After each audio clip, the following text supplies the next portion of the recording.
All right, guys, welcome to the WAN show. It's September 13th, Friday the 13th, which is the luckiest day ever. If you're you guys, because you get to sit and watch us, as well as our special guest, Marques Brownlee, the one and only guru of all things Android, and actually a whole lot of other stuff as well. So I'm really excited to have him on the show by popular demand. I mean, when we started taking guest requests, one of the first and a lot of requests. And a lot of the other ones. Yeah. Pretty much all of them were Marques Brownlee. We've also got a really exciting show for you guys this week. It's even more than usual. There has been a ton of stuff going on in tech. One of my favorite ones, at least, is the Steam announces family and friends sharing. So basically, I guess I shouldn't go into it, but Steam announces family and friends sharing, which is Share your games! Kind of like we used to, back when there was like a cartridge. Even in their call-out, they're like, you can do it with other mediums, so why can't you do it with this? So we're going to support it now. Wicked. And anyways. Of course, there's Apple's Town Hall event where they announced the iPhone 5S and the 5C. So that is the iPhone 5 Sli and the iPhone 5 craptastic, depending on what you think of sort of the use of metal versus plastic materials. I actually already pre-ordered an iPhone 5C. You, I don't think, know this yet. I saw that, actually. You did? Okay, you saw that tweet.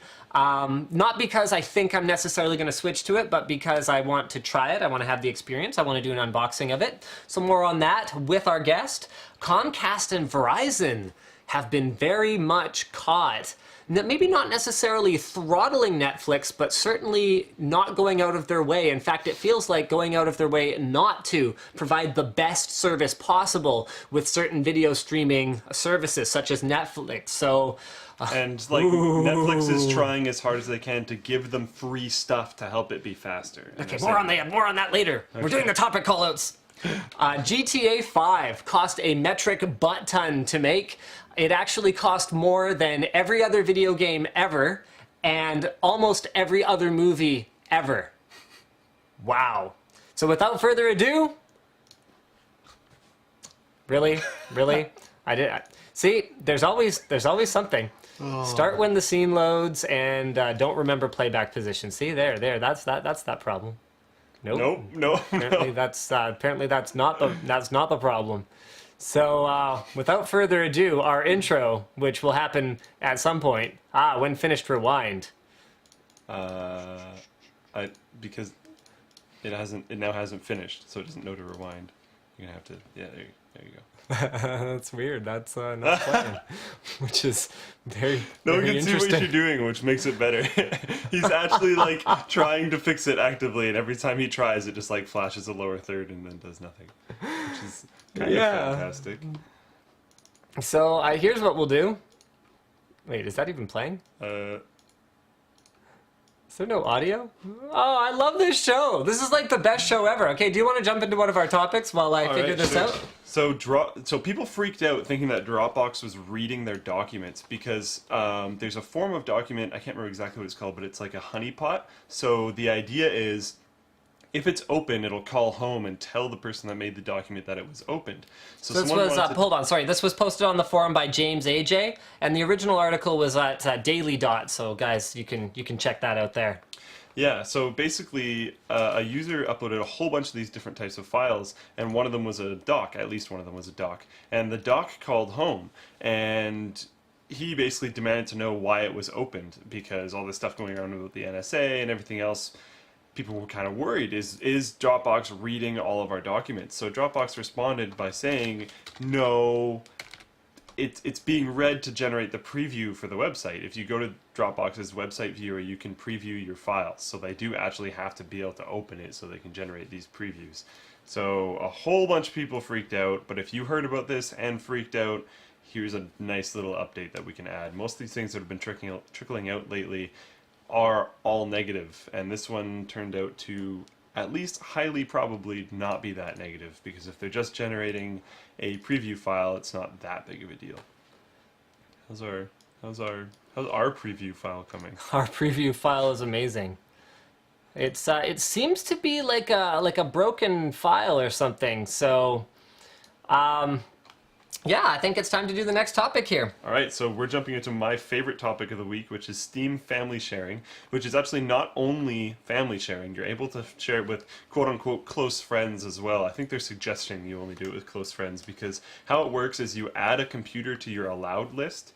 So this reminded me a lot of the two-step that Steam currently has, where you're adding computers to your Steam's allowed list. Yeah. So I kind of think what's happening here is they're using the same type of system, and you're allowing friends to access your games that way as well. Friends will have their own achievement lists and their own save files for the games, which is awesome. Which is really cool, because there's nothing that really prevented you from sharing a Steam account before, other than, well, if they have your password, then they would be able to potentially, change your password or whatever else. But now, being able to actually separate even things like Steam Cloud settings. Steam Cloud settings, achievements, save files, everything. It's freaking awesome. Like, so stoked on this. That is so cool. I mean, the thing to me about this is that it was a long time coming in my mind. I mean, Steam and Valve, it feels like they were just kind of waiting for the right moment, because there's no reason with a digital distribution platform that they couldn't have turned this on at any time. But it's almost like they were waiting for someone else to do something draconian and stupid, like what Microsoft was trying to do over the last little while with the Xbox One, and then just kind of dump on them. Why not? It makes sense. And a lot of the defense of Microsoft's approach with, or well, their initial approach with the Xbox One was, oh, well, it's not that different from what Steam does. Not anymore. Oh, no, you didn't, because now it's completely different. Steam is allowing games to be shared in a way that really discs can't even be shared. No, because you can, I could share this with my friend in Minnesota. It's not really a big deal. Like, you would actually have to physically mail discs to each other to make Xbox or PS3 or PS whatever we're on now a somewhat competitive platform compared to what this is doing. It's absolutely outstanding. It's interesting. What I'm really interested in is, due to the account sharing idea, are you going to have to sudo log into their account? Or what's actually going to happen? Because if you could both run the same game at the same time. That I can't imagine they would allow us to do. No, but some games support local co-op. So I'm wondering if the games that support local co-op would allow you to play that way. I don't know. That would be really cool. My guess would be that it would be somewhat dependent on the game developer themselves, because you look at what EA did with Origin, where they're allowing refunds after whatever it is, the first launch within 24 hours or after 7 days, and they're only offering that on EA games. So Valve probably doesn't have the might to just kind of go, oh, well, if your game supports local co-op, then multiple people can play it at the same time. It also doesn't really give too much clarification in terms of what these, I guess I'll call them spawn. Steam accounts. Old reference, guys. What kind of rights they have in terms, because they say family and close friends. Does that mean, it's actually fairly vague right now. Does that mean someone that you would trust with your password and trust with the ability to change your settings? Or what does that mean? I don't quite know. I have no idea. It really begs the question. That's a false statement. But anyways. It pleads the question and acquiesces the question and suggests the question and eats the question. For those of you who are just sort of wondering what I'm talking about, begs the question is not technically correct, and Diesel, or Edsel as he's going by these days, is a bit of a grammar Nazi. Diva, actually, is probably a better word. The correct way to say what people are trying to say is it raises the question, not any other verb. It doesn't do those other things, so. Yeah. Did I say verb? Yeah. Because I don't even remember. Yeah. What are actions? Verb, I think. Yeah, that's verb. Yeah. I was right. Yay! Anyway, so since our intro is clearly not working here, I would like to introduce the sponsors of the show today. So Hotspot Shield, guys. Hotspot Shield is one of the most popular VPN solutions out there. They've got solutions for mobile platforms as well as desktops. It's relatively inexpensive, and it allows you to do things like get around pesky region restrictions for things like Netflix. It allows you to maintain your anonymity slightly more, although the NSA is certainly going to work awfully hard on, circumventing whatever else you can do. And it's 20% off the elite prices if you use code Linus. And our second sponsor of the show today is Squarespace. So Squarespace is the easy way to create a beautiful website without any knowledge whatsoever of how to create a website. Even less complicated than something like WordPress. Do you think I could do it? I did it, so choose your words wisely. Be real careful. Did you actually? I created a dummy one, and then I actually managed to kind of screw it up because when you select so when you set up Squarespace, you pick a template, based on whether you want a store or a blog or whatever else. And I picked one that was totally inappropriate because I just picked one at random. And then Diesel was like, you can't actually revert to a different template once you commit to one because they all have kind of like different stuff. And so we had to recreate the account and stuff. So I did manage to screw it up a little bit anyway. They have a special offer for the month of September. So if you visit squarespace.com and use offer code Linus9, you can get 20% off. And of course, free trials are free. So without further ado, we've got, let's do a Twitter blitz, guys. Hit us on Twitter at LinusTech, that handle right there. And we'd love to hear maybe some preliminary warm-up questions for Marques Brownlee. And we can move into our next topic here. So Yahoo's Marissa Mayer doesn't want to go to prison, evidently. This was an article on Daily Tech, and it actually ties into the whole NSA and data spying and who do you trust. We actually discussed, man, this must have been a couple months ago. Someone did an index of which companies give your data, which ones go to court about it, which ones eventually give up if there's a court order. And so anyway, what she said is, and I want to get this quote right because if I don't quote it, then I don't want to be putting words in her mouth. If you don't comply, it is treason. We can't talk about it because it is classified. Releasing classified information is treason, and you are incarcerated. In terms of protecting our users, it makes more sense to work within the system.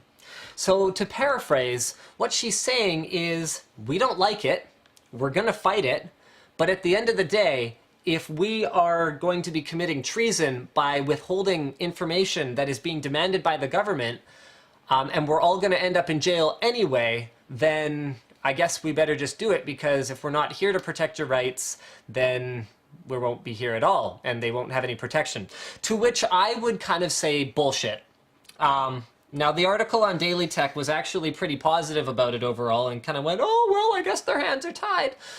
I don't agree at all, because the reality of it is, if the CEO of every company that owns user data, whether it's an ISP, or it's Apple, or Google, or Yahoo, or Microsoft, or any of these guys, if the US government just started putting all of their CEOs in jail, that would not go over very well. It wouldn't happen.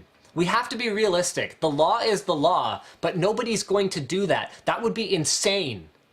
Like, actually insane. It would be completely insane. How quickly would Apple pick up their headquarters and move and just be gone?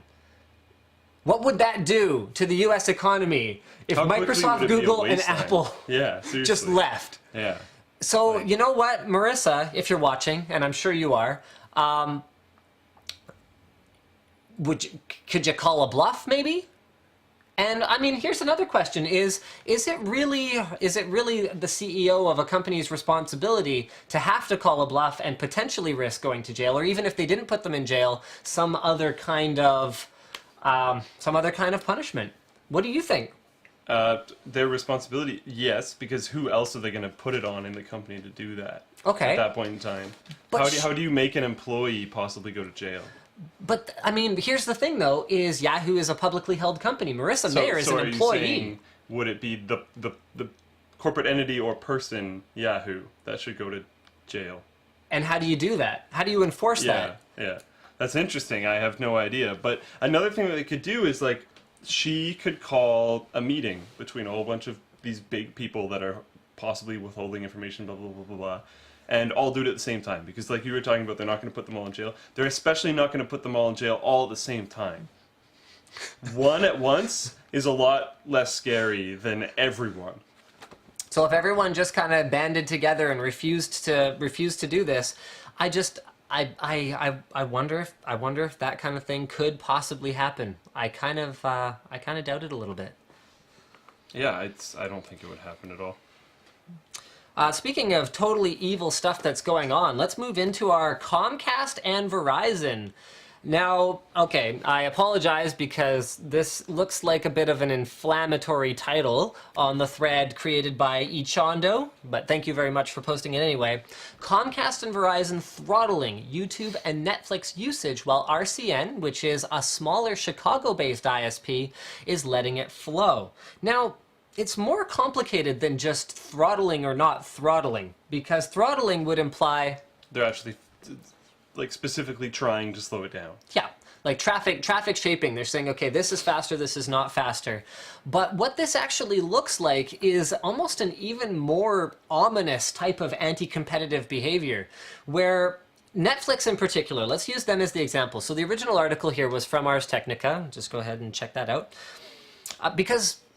Okay, so Netflix, great example. For those of you who aren't familiar with Netflix, the way it works is the more bandwidth available to you, the better your connection to their server, the better the image quality. Yeah. They actually scale it up and down dynamically according to how great your internet connection is.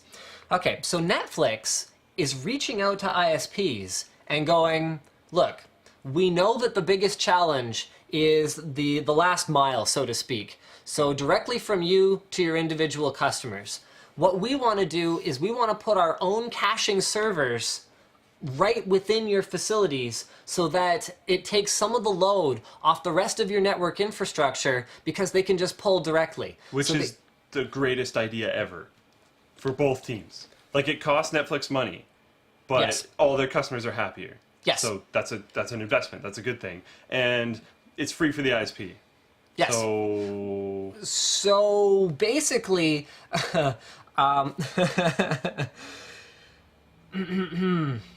So basically, they said no to the free Charter, hardware. Verizon, Comcast, Time Warner look like they have just kind of gone, no, we're not interested. RCN said, yes, we are. This is a regional chart as well. There's a Yes. USA-wide chart which shows Google Fiber at the top, who has adopted this, and what is it, Cable something, I can't remember the name of it, also at the top, who has also adopted this. So there you go, guys. Average speed in megabit per second, RCN is able to beat out Verizon and Comcast by over 10%. Actually, by over 10%, which basically amounts to no matter what your ISP is advertising to you in terms of, an up or a down speed or whatever else, certain types of service actually just do put more load on their infrastructure, and they will operate slower than advertised speeds. But they have a solution, and they're just not taking it. I love the way that Netflix is putting the pressure on the ISPs by creating their index of ISP speed ratings according to how well they operate with Netflix and making that information public. Because the anti-competitive part of this is that these service providers also happen to provide TV show service via cable. Yeah. So the only incentive for them to not upgrade their internet service and allow users to get a better Netflix experience appears to be to make their television service more appealing than Netflix, because even though they can't compete with on demand, they can deliver much better image quality. Wow, and I'm really glad that there are ISPs that are doing this, because it really blows this up and makes it very, very public. And the best part almost is when you go to the USA-wide chart, because then you see Google Fiber just crushing everyone. And Google Fiber has been like doing this for a long time, but on this chart it's kind of ridiculous because Google Fiber comes in at 3.58, and then you go down to where does Fiber Verizon finally show up. So Google Fiber's at 3.58. Here, do you want to send this to me? Sure. ispspeedindex.netflix.com/USA. So I'll just head over there manually. It's pretty short actually. Okay. So Google Fiber comes in at number 1 at 3.58. Verizon Fios finally comes in at 2.14. Here we go, guys. Like, Pull this up for you. Boom. Part of the thing when you're looking at this chart, though, is these are average speeds. So Google Fiber is going to have a whole bunch of people that are going incredibly fast because it's Google Fiber. Yeah. But some of the smaller guys and some, I don't remember where it is, but certain ones will have people that are in more rural areas that don't have really fast speeds, and that will bring them down. And that's true. I mean, we do have to, without just sort of saying, yes, all the ISPs are bad. I mean, they are all bad, but without just saying, oh, the ISPs are all bad, you got to actually investigate the numbers a little bit as well. I mean, I think it should be pretty obvious that if Google Fiber is available in your area, you should probably get it. Probably get it, yeah. That should be pretty obvious. But with that said, at least you can use this Netflix index to figure out if the other ones are not that bad. And they're planning on releasing these more regional-based indexes as time goes on. So if one releases for your area, be sure to check it out and then pick accordingly. Or at least have it sway your decision slightly. Because if you're a Netflix user, that could help quite a bit. All right, our next topic here, guys. Oh man, this is so awesome. Good. Okay, so this was posted on the forum by Top War Gamer. Go. Basically, for anyone that shares my incredible frustration of not being able to preload entire YouTube videos, there has been a fix, which I'm super stoked about because I will often scrub through videos and be like, oh, what was that? And then have to reload part of it, which is incredibly frustrating because I've already loaded it. And you know what really annoys me about this? By the way, the original article was posted on Lifehacker. You know what really annoys me about this? Is when it halfway loads, and then you scrub to like 3/4 through, and all of that just moves out of the cache. And I'm sitting here going, what? Why? Please don't do that. Like, please don't do that. So anyway, sorry, go ahead. So this is a simple browser plugin. So yeah, simple browser plugin. You can get it on multiple platforms, and all you have to do is, once you install it, go to YouTube, click the little cog thing, and disable, I can't remember what it's called, but dash playback. So you just disable dash playback, which sounds like a good thing, but no. So, I mean, in their defense, while their dash adaptive streaming over HTTP, while that may be more efficient in most cases, it's not necessarily helpful if you're sitting, on your laptop in your driveway connected to your Wi-Fi. I mean, come on, who hasn't done that? Yeah. And you kind of go, oh, I really want to listen to that song I don't have on my phone, or I really want to watch that show that I've been meaning to watch for a while. Being able to cache the whole thing so that when you move away, like, that moment when the car starts moving, you're just like, oh, no! I'm still in range, I can still watch it. Yeah. It's not over yet. Ah! I run into this, not even necessarily laptop, because I don't necessarily know that many people that have sat in their driveway on their laptop, but phones. As you're walking out of the house. Like, you watch something on your phone, you walk out of the house. As you're walking out of the house, you don't want it to lose everything. No, that's absolutely fantastic. So we're 4 minutes away from our guest. Let's do that Twitter blitz that I promised to do. Apparently we have 12 new tweets only? You gotta be kidding me. Wow. Oh no, there we go. All right. Why are next-gen CPU clock speeds so slow? For example, the Xbox One, 1.65 gigahertz. Really? Well, the cold hard truth is that the next-gen consoles are getting mobile processors. They're not getting desktop processors. They're really not even that powerful compared to previous gen consoles. They're basically Uber tablets. Like, if you guys want my honest sort of, here, this is what you're buying for $500 or $400. You could also buy a tablet for that. And yes, Xbox One and PS4 will deliver better graphics than a current tablet. Of course. But 1 or 2 gens from now on tablets, it's over. Nerds don't sleep at 1 a.m. Awesome. Slick hickey tips? Is that a hickey? I tried. I really tried. It didn't work. Twitch chat caught it immediately. Wow. So... No story. Keep going. Really? No story. All right, man. I tried. Someone asks, are NVIDIA cards worth it when AMD alternatives are cheaper? It really comes down to what you want, and the whole landscape is going to go like this, completely upside down in the next month, so stay tuned, guys. Wow, half of the comments are on slick hickey tips and USB condoms. Was a USB condom involved? No. What do you think about Phoneblocks? That's actually going to be one of our topics with Marques Brownlee, and we're real stoked to talk about that. Yeah, that'll be really interesting, actually. We aren't particularly going to cover the new Nexus phone, but we can ask Marques to give his thoughts on it. Someone says, thanks for having Marques on. Wow, like half of the comments are about your neck. What's your opinion on the new AMD APUs? Do you think it can be a viable gaming computing platform for the near future? I guess trick question, because both Xbox One and PS4 are running AMD's APUs. It's a viable gaming platform. Believe you me. On a tight budget, A-series with a GTX 760 a crazy choice. I wouldn't buy an A-series unless I was using the onboard graphics.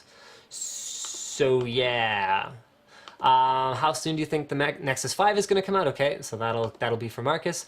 I hear you're going to buy an iPhone 5S. Do you trust Apple in keeping your fingerprint safe? What if the government demands it? If the government demands it, Apple will have no way of giving it to them, because the way that the fingerprint scanner works is it's actually encrypted and stored locally on the device. As much as Apple might be pushing iCloud and Microsoft might be pushing SkyDrive and Google's pushing their drive and everyone, cloud this, cloud that, security is not necessarily a cloud-friendly thing, and Apple actually did a great thing here with their implementation of the fingerprint scanner. I know there's a lot of fear-mongering going on. NSA this, fingerprints, not privacy. I mean, have you ever gone through an airport? I mean, actually, no, I don't think it was the airport where I got my fingerprint scanned. I don't think so. I've had it happen somewhere. I have multiple times. Yeah, I've had my fingerprints. The government has my fingerprint. Yeah, my fingerprints are scanned already. They've already got it. So there's that. We had a field trip in like grade 2 where everyone had to go get their fingerprint scanned. Like, mine's been scanned forever. Really? Okay, well, there you go. Okay, so there's that. There's the fact that your fingerprint probably isn't that big of a privacy thing anyway. But number 2 is the fact that it's stored encrypted only locally on the device. Apple can't access it, and unless you like rip the A7 chip out of someone else's iPhone, solder it into like another one or something somehow, like figure out like a fingerprint, and it doesn't even store the fingerprint. It stores a hash, which is just a value that allows it to validate a fingerprint. So they would have to reconstruct the fingerprint from the hash that they pulled off the chip inside your phone. It's way too difficult, I think, is what he's trying to say. Yes. It's behind so many layers of ridiculous that there would be many other ways that they could get it that would be much easier. Yes. Okay, so apparently we lost about 3,000 viewers because I'm saying that Apple's implementation might not be the worst thing ever. There's some whole bunch of transcoding issues and stuff going on with Twitch right now. Oh, come on, Twitch! Yeah, there's only one. So, Marques, say hi to the WAN show and maybe tell them a little bit about yourself as if they haven't heard of you before. Yeah, hello, awesome. Okay, so I'm a YouTuber, just like you guys, and so my channel is youtube.com/mkbhd, and yes, I see the chat, people already know. But yeah, so I do videos on all kinds of consumer electronics, tech stuff. I explain stuff, I talk about stuff, I review stuff, and I also just talk about random things that are relevant. I do sometimes top 5 videos talking about whatever happens to be exciting to me. But yeah, video person. All right, well, that's awesome. So, Mr. Video Person, there has been a fair bit of extremely crazy news this week that has an awful lot to do with your area of, I'd say, I hate to call something your area of expertise because I feel like that paints you into a little bit of a box here, but phones and mobile devices, you are like the man right now on YouTube, and it has been a huge week. Shall we open with the Apple Town Hall? Sure. That works. Yeah, so there was an Apple event this week, and of course every time that happens, you know, the whole tech world, not even the mobile world, but the whole tech world freaks out. And just drops everything. Yeah. So the new iPhone 5S you guys are talking about, and 5C, and then a little bit more on iOS 7, and then they were done. So they're going to have another Apple event later this year, which I'm actually more excited about than this past one. But this one was just new iPhones, and yes, I did, for the record, pre-order my iPhone 5C. So what color did you get? I went with what I call Lumia Yellow. So I picked Me too! Yeah, that seems to be the most popular one from what I've seen on Twitter. All right, that's awesome. Did you get yourself one of the flexible silicone cases to go with it? Yeah, the cheese grater case. I got a black one. Me too. So it'll look exactly like a Lumia, basically. Not quite. All right, excellent. So let's talk 5C. Plastic, I mean, sorry, polycarbonate for the back. Is this a step backwards? Like, are we going back to iPhone 3G sort of era, or was this a necessary step? I would say, because the way phones are being built now is changing a lot. Like this year by itself, I feel like we've seen a lot more colorful devices, and that's kind of one of the only ways you can effectively, cheaply, I guess, make a bunch of colorful devices. So the iPhone 5C is basically the iPhone 5, but with a different shell, and they went with, plastic or polycarbonate to make that happen. So now it's, what is it, yellow, blue, green, red, and I want to say one other color. I don't know if it's a step backwards. I just think it's a side step because the specs are the same. The battery might be a tiny bit bigger, and it's just a whole bunch more options. And I think people like options. I've been with Android for a long time because I love options. So we'll see how people react to it. Yeah. Is a color really a meaningful option to you? I mean, it's not like Apple's never done this before. One of the reinvigorating turning points for the company was the launch of the iMac, whose claim to fame, and however much people might have made fun of it at the time, was the plastic-colored backs on those CRT monitors that were integrated into the computer. I mean, have we just come completely full circle and we're gonna just start all over again? Yeah, I think there are two sides or two stages of like a colored device. Stage one is looking at all the different options and thinking, wow, I could have any of those colors. That's great. I think I want to pick my favorite one. And then stage two is you bought one and then you're stuck with that color for the rest of your contract. And you kind of have to decide if you actually want to have that color for the rest of your contract or if you're just going to go with the black or white one anyway and just go with the standard phone. So just accessorize it the same way that you always do. I mean, here's my HTC One. Yeah. For those of you who watch my videos, this won't be a surprise at all. I do like the whole idea of having colorful devices, but I feel like integrating the cheesy plastic into the product in the first place wasn't necessarily the right solution. Yeah. Also, pricing. They came out with pricing of $99 for the 16 gig version and $199 for the 32 gig version. Totally unexciting? Yeah, it's kind of underwhelming because same thing kind of happened with the Moto X where people were speculating on, oh, this is going to be that really cheap phone. This is finally going to be super inexpensive. And then it's not. And we never got any confirmation that it would be. So naturally everyone's disappointed with something that we didn't know was going to be a thing or not anyway. So on my end of it, I don't really care. Like I wasn't banking on it being really cheap, but I can understand a lot of people who were assuming it was going to be free now being a little bit disappointed. When I first heard of it, I definitely thought it was going to be free because it looks like the cheaper consumer model, and it looks like the type of device that was tuned to someone that would not care as much about. This was very early on, before we knew the specs were basically the exact same. But it looked like it was tuned to someone who didn't care as much about the specs and wanted something colorful. But it's not.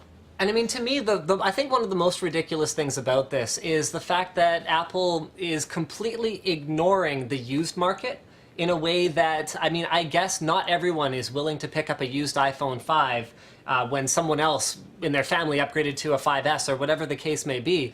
But the way that they've priced this less expensive alternative really makes other phones much more attractive options to me, even if it's something like an older iPhone.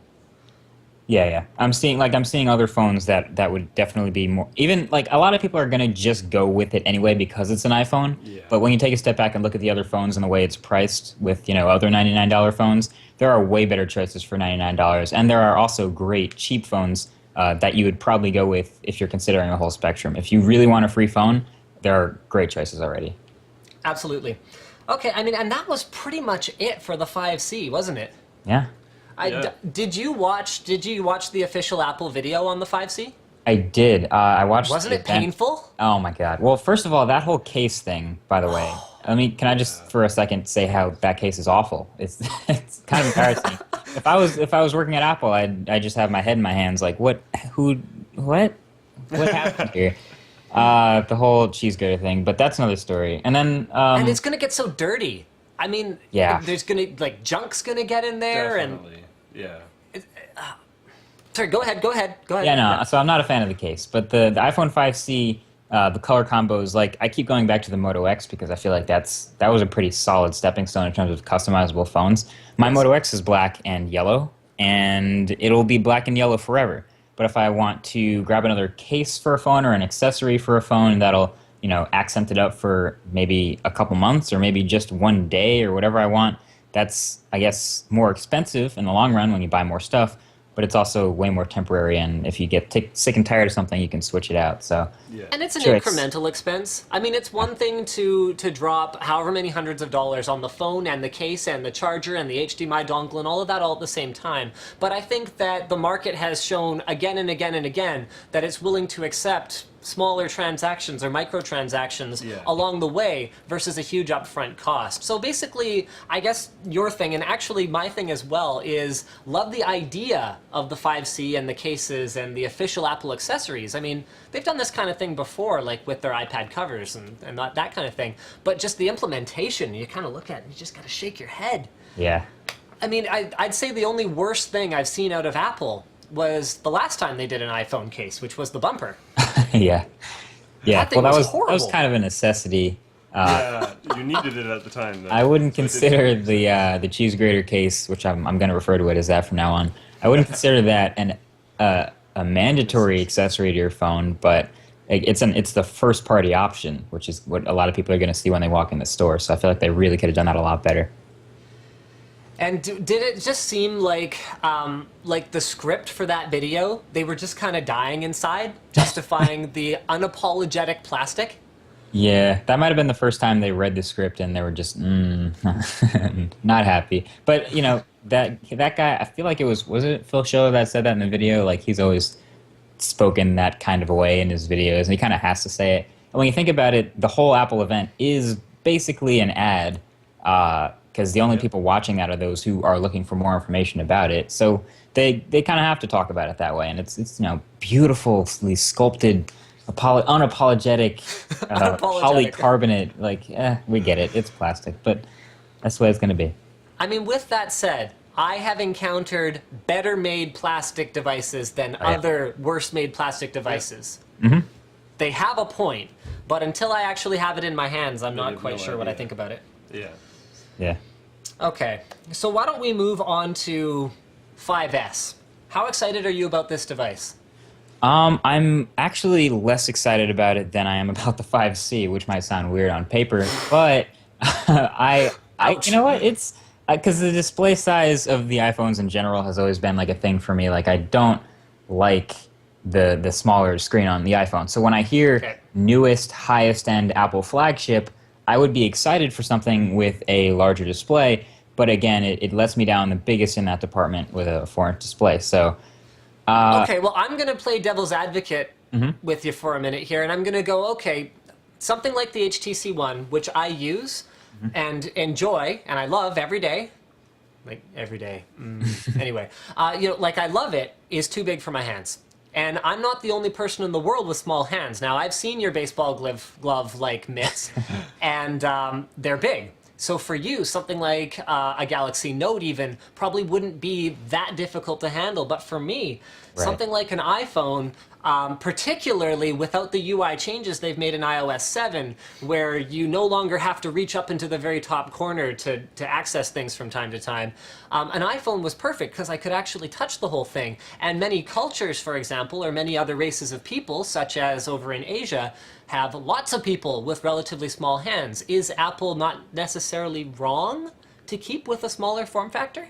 I think a lot of the reasons why it's still in that body is because it's the 5S, and I'm more excited for the next iPhone because that's going to be a bigger jump. I'm a big fan of the size of the Moto X, and it happens to be a 4.7-inch display, the same as the HTC One, but it is a lot smaller in the hand, and it's a smaller phone, and I feel like anyone with any size hand could easily reach all four corners of the display. So I'm a fan of the form factor. I'm holding it out like I'm showing you, but I can't show you. But it feels like that's about the right size that a lot of people will like, and it's a phone that I recommend to a lot of iPhone switchers. But yeah, you're right. There are a lot of people who are going to look at something like the Galaxy S4 and go, "That's just way too big. I would never go with a 5-inch phone," and that's totally acceptable. And I can see why those people stick with an iPhone. Now we've been very. Oh, sorry. Go ahead. No, go ahead. we've been very focused on the hardware so far, but what about something like iWork? I mean, you're a Mac user, which is part of the reason why, even though, guys, just a reminder, the WAN show is powered by Razer Comms, and Bloop, you can download it there, try it out. It's a great gaming voice chat client. It's beta right now, but sort of if you're willing to put up with that, then there you go. So part of the reason you weren't actually able to call in with comms for us today is you don't have a Windows PC. Right. You're running a Hackintosh. Yeah. iWork. Is iWork poised to take on Google Drive and Microsoft Office with Apple's introduction of iWorks as being completely free on iOS 7? Yeah, so I look at that from, like, there's two ways or two sides that could have an effect on. The first side is like the consumer side, like you and I and students and mom and dad and people who are just using it to get stuff done. And I think that absolutely has a huge effect on all those people because now it's free and it's absolutely has the same functionality of all those other services. But then there's the other side, which is like the business side and the enterprise side and university side, where all these guys, especially I'm in university right now, and they make us use Word 2007. Like you have to use Word 2007 and Excel 2007, and it's a compatibility issue if you use anything else. There's macros and all kinds of plugins and stuff built in that don't work with the newer versions. So even if it is free and even if it is just as functional, it's a bigger deal to switch users like that over to a new platform, even if it is, the cheapest thing in the world. But even if it's difficult, is it bound to happen eventually? I mean, it was, back when I was in university, the campus-wide Wi-Fi was wireless G, and therefore it could never be upgraded, right? But of course, it will at some point, and is Apple positioning themselves as a viable alternative? At this point, yes, they are, but it's also going to move alongside OS X, I guess, with that whole market share. Is that the right word to use? Because these people have to switch to OS X before they can switch to iWork, and a lot of the people they do have a cloud version of iWork that they're true. That they're working on, and they're making it available. I mean, that'll make it available across every platform. And also, once it's ubiquitous, then all of a sudden it's not tied to the market share of... But when it's a cloud-based application, will it be drawn back like the other ones and then not used nearly as much, just like all the other ones? Depends on how they want to see this play out. It depends on the user. Yeah, like Google Drive, I believe you can export like a regular Google Drive document to a PDF or to a format that Word can handle just fine. But, yeah. All right. Let's talk about the juicy fingerprint scanner. Oh, boy. Yeah. I'm gonna preface this. I'm super stoked on this, and I'm super positive about it, and it kind of sounds like you're not, so hit me. No, I actually like it. So the first time I had a biometric fingerprint reader in a device was not the Atrix, like so many people are referring to, but it was my HP Pavilion DV7T. So it's a laptop that I first started making YouTube videos on. It was like a desktop replacement laptop in 2009. And on the bottom right corner, you could use that, biometric fingerprint scanner to log yourself not only into Windows, but into like a whole bunch of stuff within Windows, within Internet Explorer, within, all these different applications. So I really liked it, and I use it all the time. When I switched off of it, I kind of missed it for a little bit, but then didn't care anymore. But with Apple, I feel like it's one of those things where once you get to using it and once a whole, the several million people that are inevitably going to buy this phone start to get to using it, they're going to look around at other choices and say, well, I can't switch. I love my fingerprint reader. I can't not have it anymore. So it's a big deal. I'm excited for it, and I'm excited for other manufacturers to start trying it because that's always what happens. I wonder who's the first one to attempt to get back into this whole fingerprint reader on a phone thing. Maybe Moto again, maybe someone else.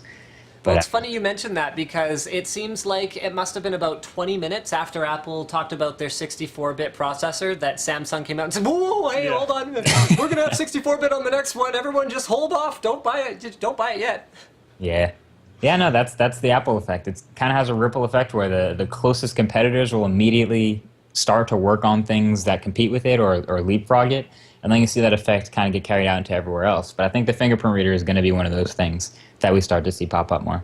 I absolutely love it. And I'm going to give you kind of a weird perspective on it because my iPhone 4, which I still use as an MP3 player because I hope HTC is not watching right now, but guys, the onboard audio on this thing is just terrible. Like, it's just awful. Anyway, so I use my iPhone 4 as an MP3 player, and so I still use it a fair bit.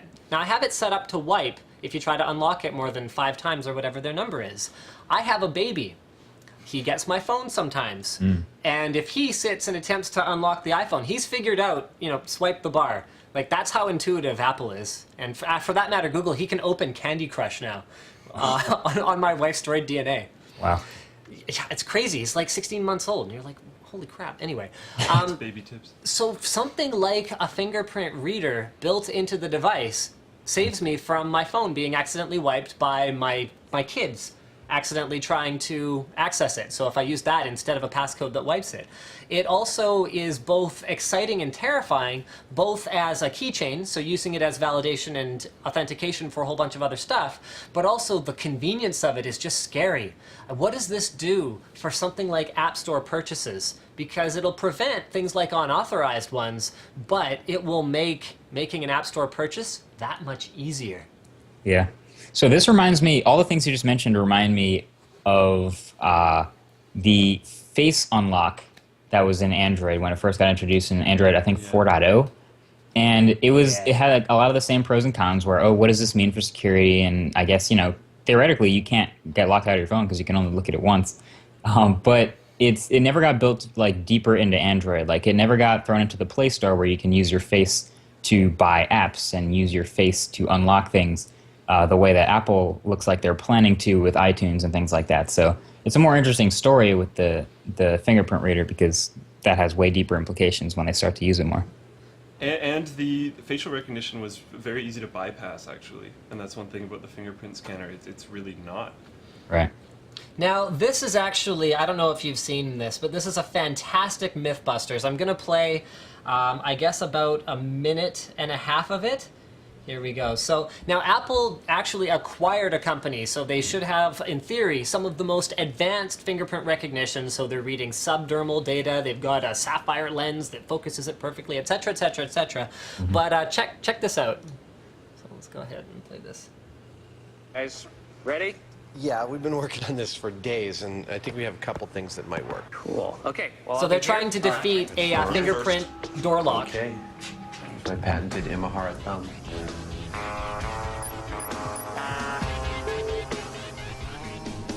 So this is a thin thing that fits over his thumb. Resets and tries again, but nothing.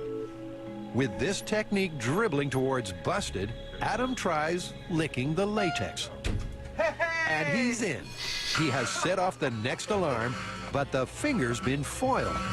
I don't care about the alarm. It works, man. No way. That is latex glued to my thumb. But they're not stopping there. Well, that's one down. Shall we try all of our other techniques? Next up, it's Jamie, who's made a regular ballistics gel print of Grant's thumb. And guess what? Yay! Hey, nicely done. That's 2 for 2. No. At this point, the one we bought for the computer is a lot harder to break than this one. Yeah. Well, I say we move on to the copy paper now. With everything they do working, the team goes for broke by trying the photocopy of Grant's print. No warmth and no pulse, just a licked piece of paper. So hopefully everyone enjoyed that clip where ultimately there was a fingerprint reading door lock that managed to be defeated by a licked piece of paper. So earlier on in the clip, you guys should definitely check it out. It's Mythbusters Fingerprints Busted HD.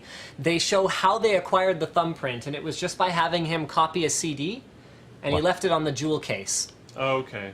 Yeah. And so with that, they were able to defeat it that easily. I'll be very interested to see Mythbusters or someone similar take a crack at the iPhone 5S implementation. But At the same time, though, I think it might be harder to do that than to just figure out someone's typed-in password, to be completely honest.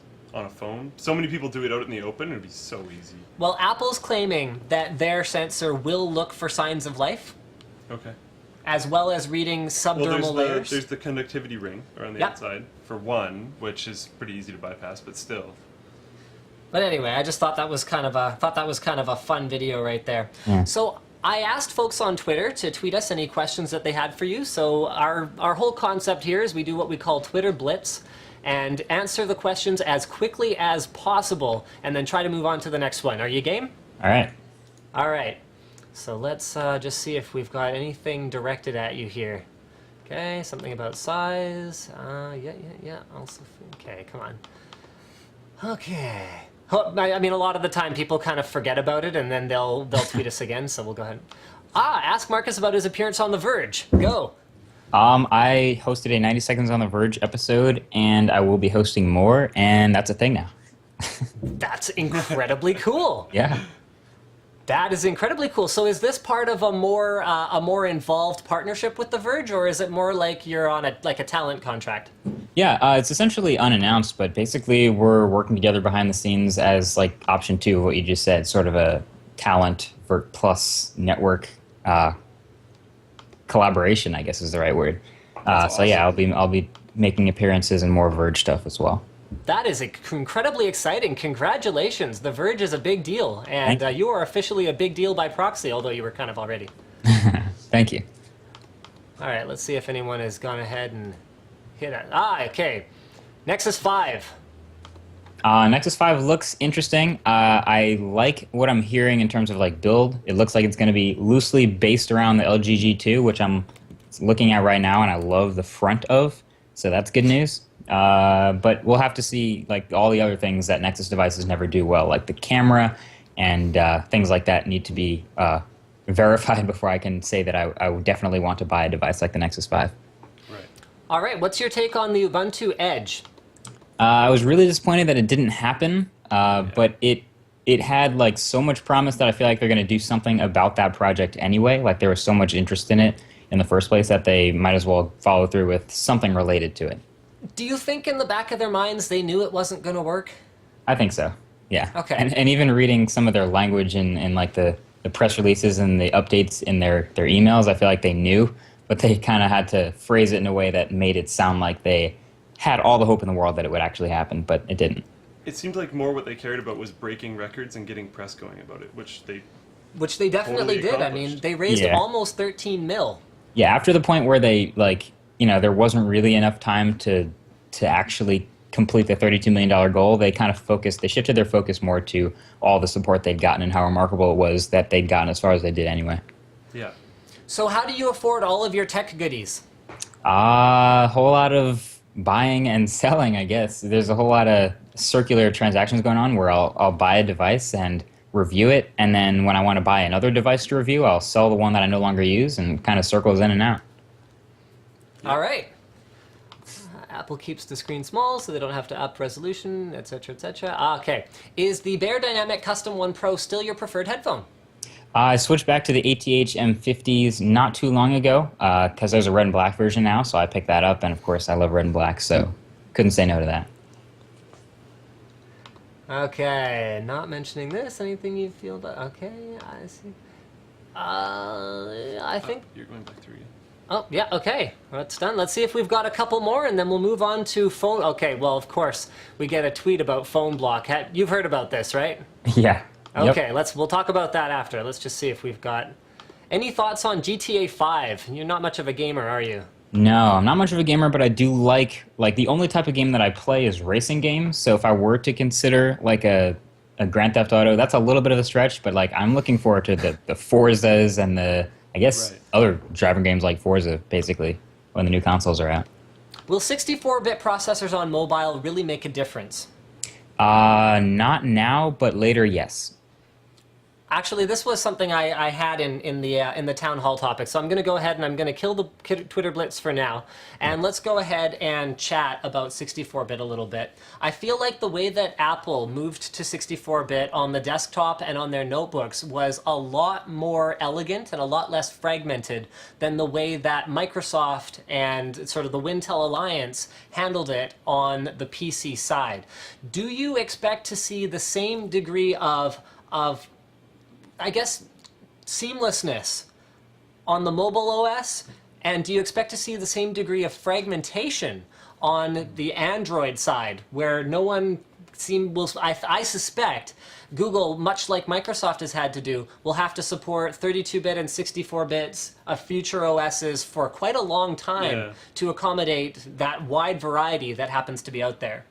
Yeah, I would say yes and yes. And on the Android side, it's kind of weird because, like you said, the changeover from one OS to the next is always really slow on Android devices. Like, no matter where you go, if you're not a Nexus, it's going to be a slow changeover.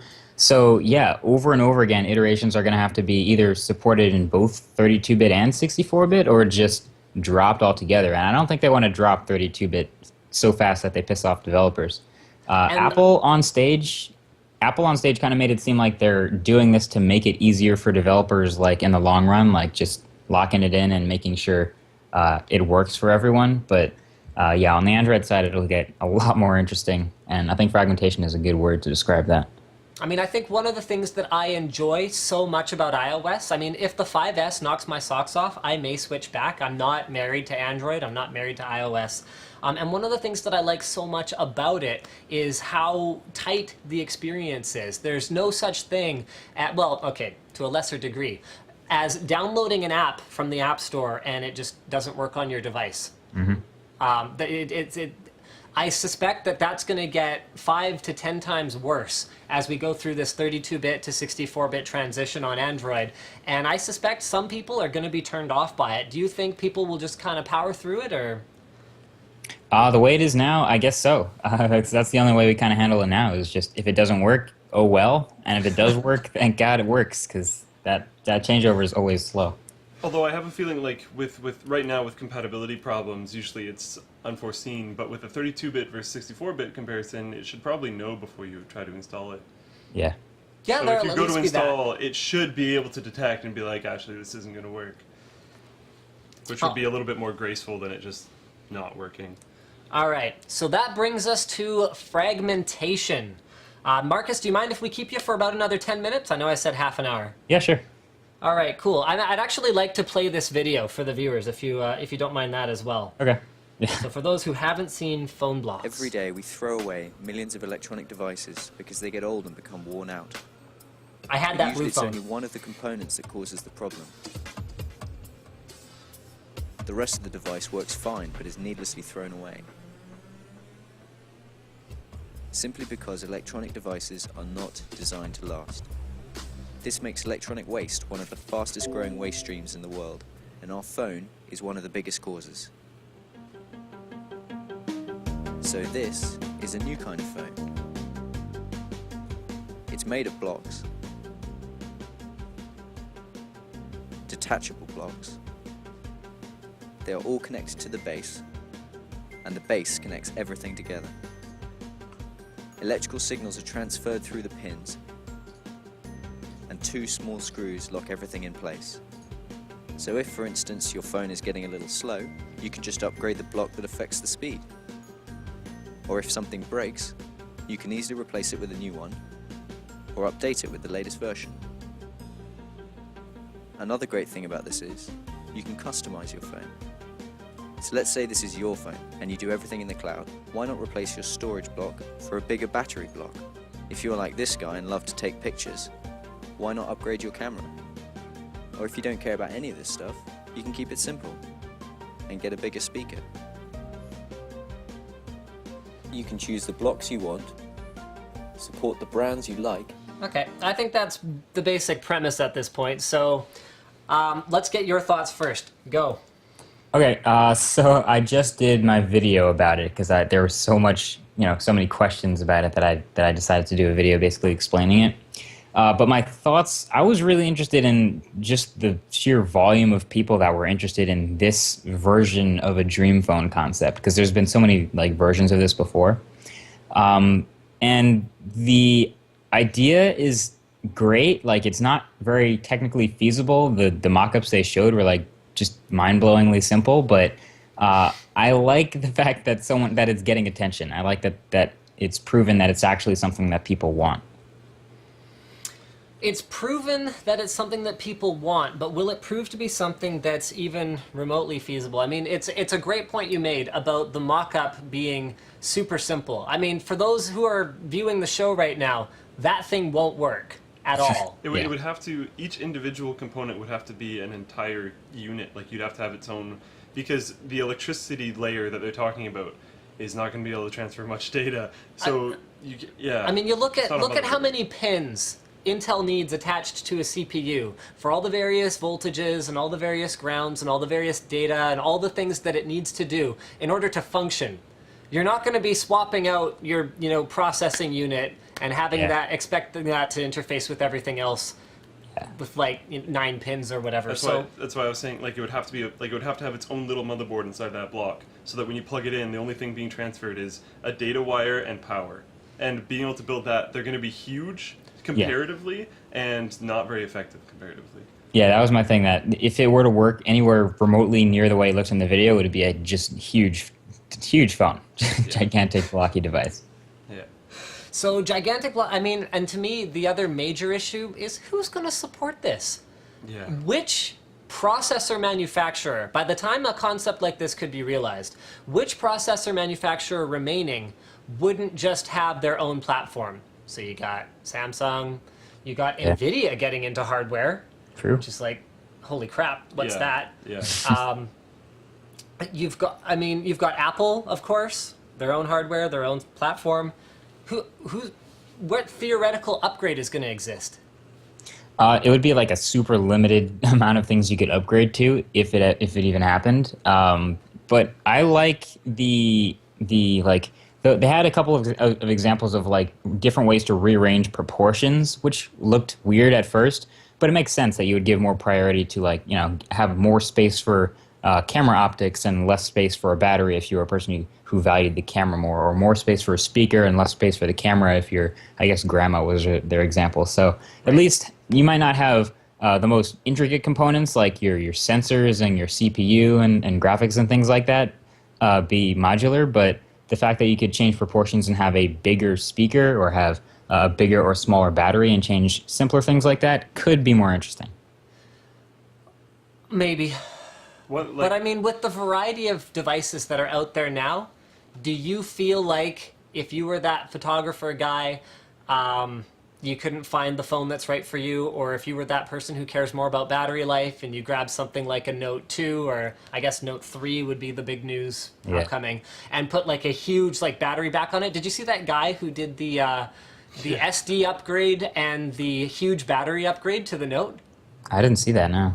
Oh, it was epic. Yeah, the guy added, what was it, like a 256 gig SD card or something stupid like that? Oh, jeez. I remember the battery life, but it was a 256 gigabyte SD card. And then like this massive battery, and then just like bent plastic over the back of it to hold it in place. The thing had like a week of battery. Wow. Yeah, I mean, at that point, it's not even pocketable, but yeah. Really. The point stands that you could probably find something out there among all the choices to satisfy your one critical need. If you're that kind of person that just has to have a big battery, you'll find something.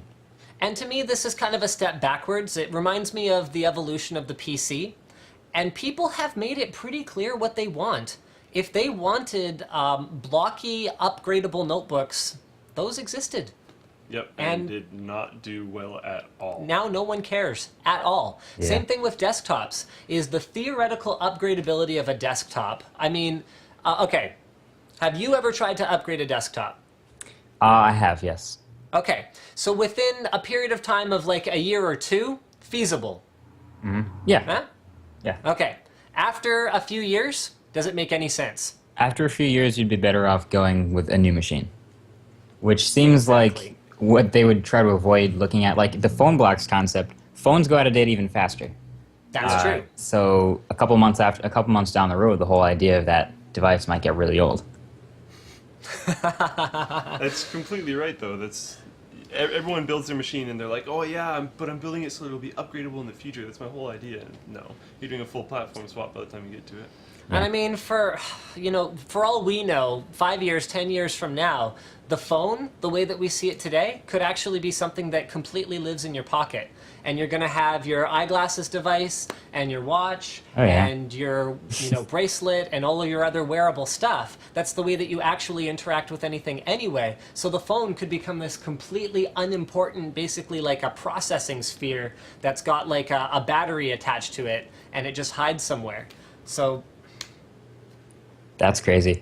That's a feature that I could see, though. I totally imagine that. I've been using glass for like maybe 2 months now, and that it's kind of one of those things where you take your phone out of your pocket less because you have something else that can interface with what your phone is capable of. So just having a little CPU in your pocket with like no display on it or like a tiny display, and valuing something else more like, you know, the processing power and the battery life.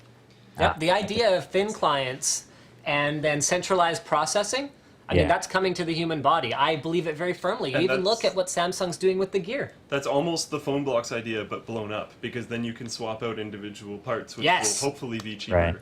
Or you could even have multiple ones. You could swap them out on a day-by-day basis. I want my camera watch today. Yeah. Right. And everything would just wirelessly communicate anyway. Yeah. So it's interesting. Could happen. Could happen. Maybe do you want to close out with how you're enjoying Google Glass and... Okay, yeah. So Glass is like a weird thing because people don't have it yet. Like it's a conversation starter on one hand, but it's also like what the hell is that on the other hand? Like what's on your face? So walking around with it, it's like you're focused on other things besides actually using it. But like actually sitting down and messing with the functionality, like it's really promising at its core. And then there's a whole bunch of other things in, you know, the Explorer community where people are developing apps for it. And I think that's the most exciting part. So I'm messing around with different apps that are in their store now, or not even really a store, just a community. And that's given like way more perspective on like how Glass could be used in the future. So I like it. It's not an everyday, all the time, everywhere thing like some people are using it, but I think it's really promising when you look at the apps that people are making for it. Right, so much like iPhone, where half of the crap that people were doing with it, Apple had no idea that was going to happen. Yeah. Right. It kind of forces... So at what point... Sorry, go ahead. I was saying it kind of forces an app store. Like, you have to have an app store for Glass or no one's going to want it. Yeah. When will Glass or a further iteration be ready for prime time, in your mind? Hard to say. I would guess as soon as the App Store is ready. I mean, the current hardware, I'm the least creative person when it comes to that. Like, I think it's fine on my face now. I can't think of any improvements to make to it. Maybe a bigger battery would be nice, but how could you do that? I don't really know. So I think as soon as the App Store is beefy enough, as soon as the like initial selection is compelling enough for people to try it, then that's when it'll be ready. So you feel like the hardware is pretty much ready for you to draw? I mean, let's say it didn't cost over $1,000. Let's say it cost $300. Would you be ready to drop $300 on it with a mature app store? Yes. Interesting. Just for my use, yeah. And I think that's a very limited group of people who would say yes, but I'd be one of those yeses. Right. All right, well, I think that pretty much wraps it up. Thank you so much for joining us. And for those of the viewers who were not watching when you first introduced yourself, please do plug all of your stuff. Unfortunately, my lower third that was supposed to have you in it was missing today. So, you know, make sure that anyone here who's not already following you on YouTube and Twitter and Google Plus and all those good places knows where to find you. All right, so you can find me first and foremost on the YouTubes, which would be youtube.com/mkbhd. And then everything else revolves around that. So twitter.com/mkbhd, facebook.com/mkbhd, Google Plus, it's actually google.com/plus Marques Brownlee, but you can search MKBHD and find me anyway. So if you want to search or follow me anywhere, just those 5 letters, that's it. Fashion. Well, I was going for fantastic and fascinating at the same time. Smashing. It's been a long week. All right, thank you so much, man. Really appreciate you joining us, and I hope you'll do it again sometime. Yeah, thanks for having me. All right, take care. Take care.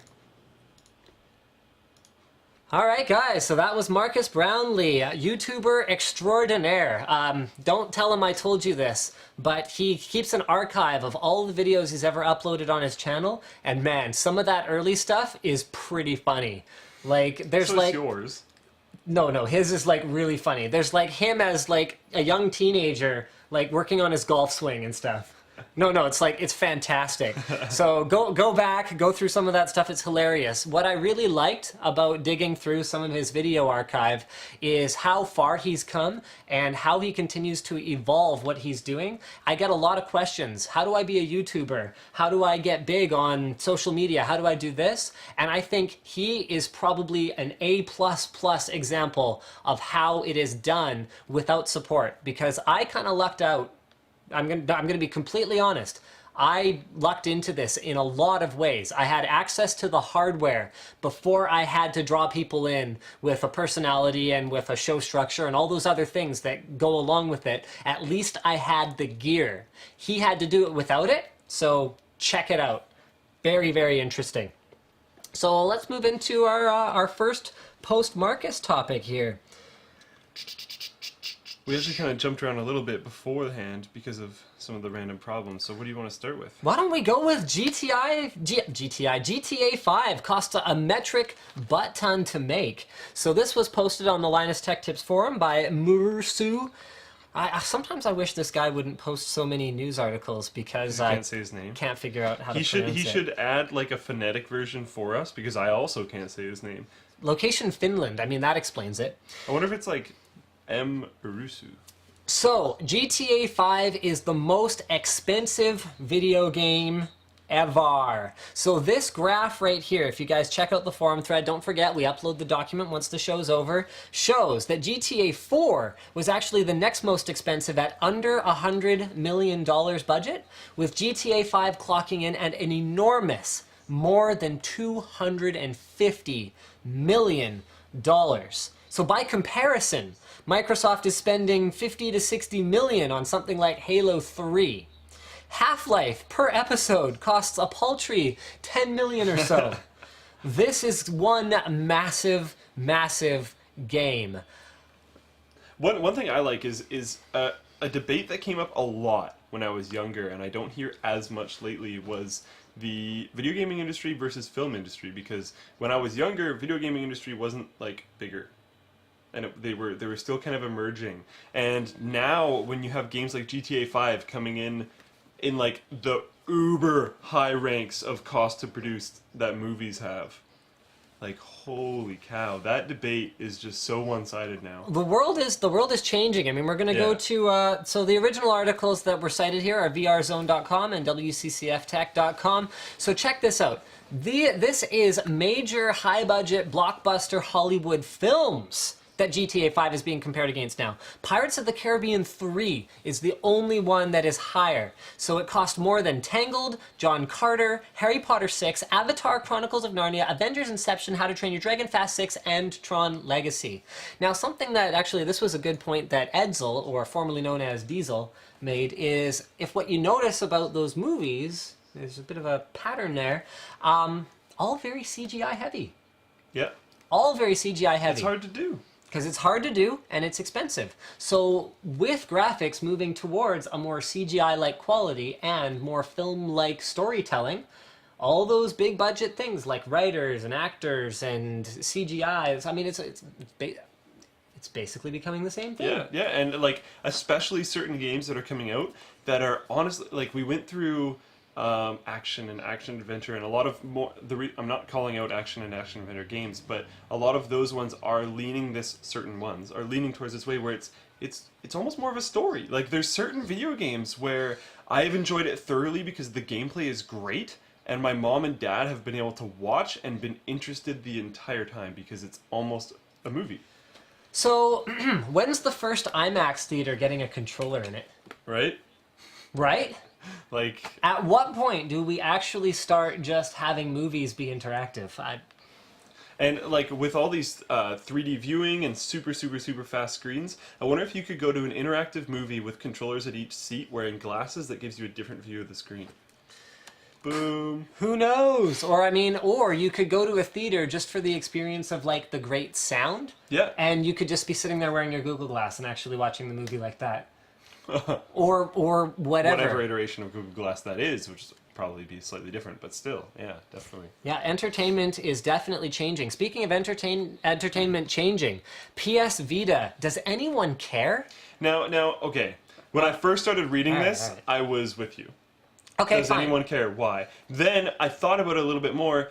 They're releasing all this stuff. PS4 is coming out. This is going to be bundled. All the stuff that Really? PS4 and Okay, so hold Vita on, can hold tie in on. with. Pacifica posted this on the forum, and the original article's from The Verge, which is awesome. I'll keep pimping The Verge as long as they're around, especially now that Marcus is on there. I actually hadn't seen that, so anyway. Okay, fine. So you think it'll be bundled? I think it'll be bundled because, and another thing that kind of helps my theory on this is if you look at the price point of a PS4, it's $100 cheaper. Mm-hmm. With a bundled PS Vita, they might be able to make it around the same price. But if they don't do a hard bundle, because they've already announced it's $399 for a PS4. That's Yep. done. That's over. Oh, yeah. So if they don't do a hard bundle and make it a $499 SKU and completely abandon PS3 or PS4 as standalone, then I think What's- I think what- you'll be able to purchase either. what development is going to be done for it? Because you look at what They're forcing certain games to be able to. Isn't it like all games have to be able to be pushed to a PS Vita? Here, let's bring up the thing. So if you can push the games to it, then great. But I'd be very surprised if you have the same level of integration as what Nintendo's doing with Wii U, where they're just basically like they're saying, no matter what Wii U you have, it's always going to have that secondary screen and that secondary controller. Whereas this is It's feels additional more functionality. I optional. don't think it is, and I don't think like you're saying. I think that you'd have to buy this bundle. I think it's going to be an available bundle. You can still buy a standalone. Okay, would you use it, I guess, is another question, because Microsoft has tried to do this with their whatever they were calling it, Smart Glass. Nintendo's tried to do it, and I mean, the Wii U has been a colossal But failure. Smart Glass, a lot of that has been like adding a mini map, which is ridiculous, and adding whatever else, which and the is fact that there's ridiculous. no adoption of Windows 8 and Yeah. Windows and Wii RT U on tablets. And Wii has been quote unquote a failure, but for I think other reasons, and we've seen a trend. It hasn't been a failure because of this. It's a wacky controller that a lot of people are not used to, but it's mandatory because you get it when you buy the device, and that's the only option. I don't think this will be the only option. And yes, I would use it for the same reason that I would use something like Shield. Okay, yeah, okay. The game streaming, good. Dual screen, I'm going to go ahead and say bad. I don't think I- is that a thing?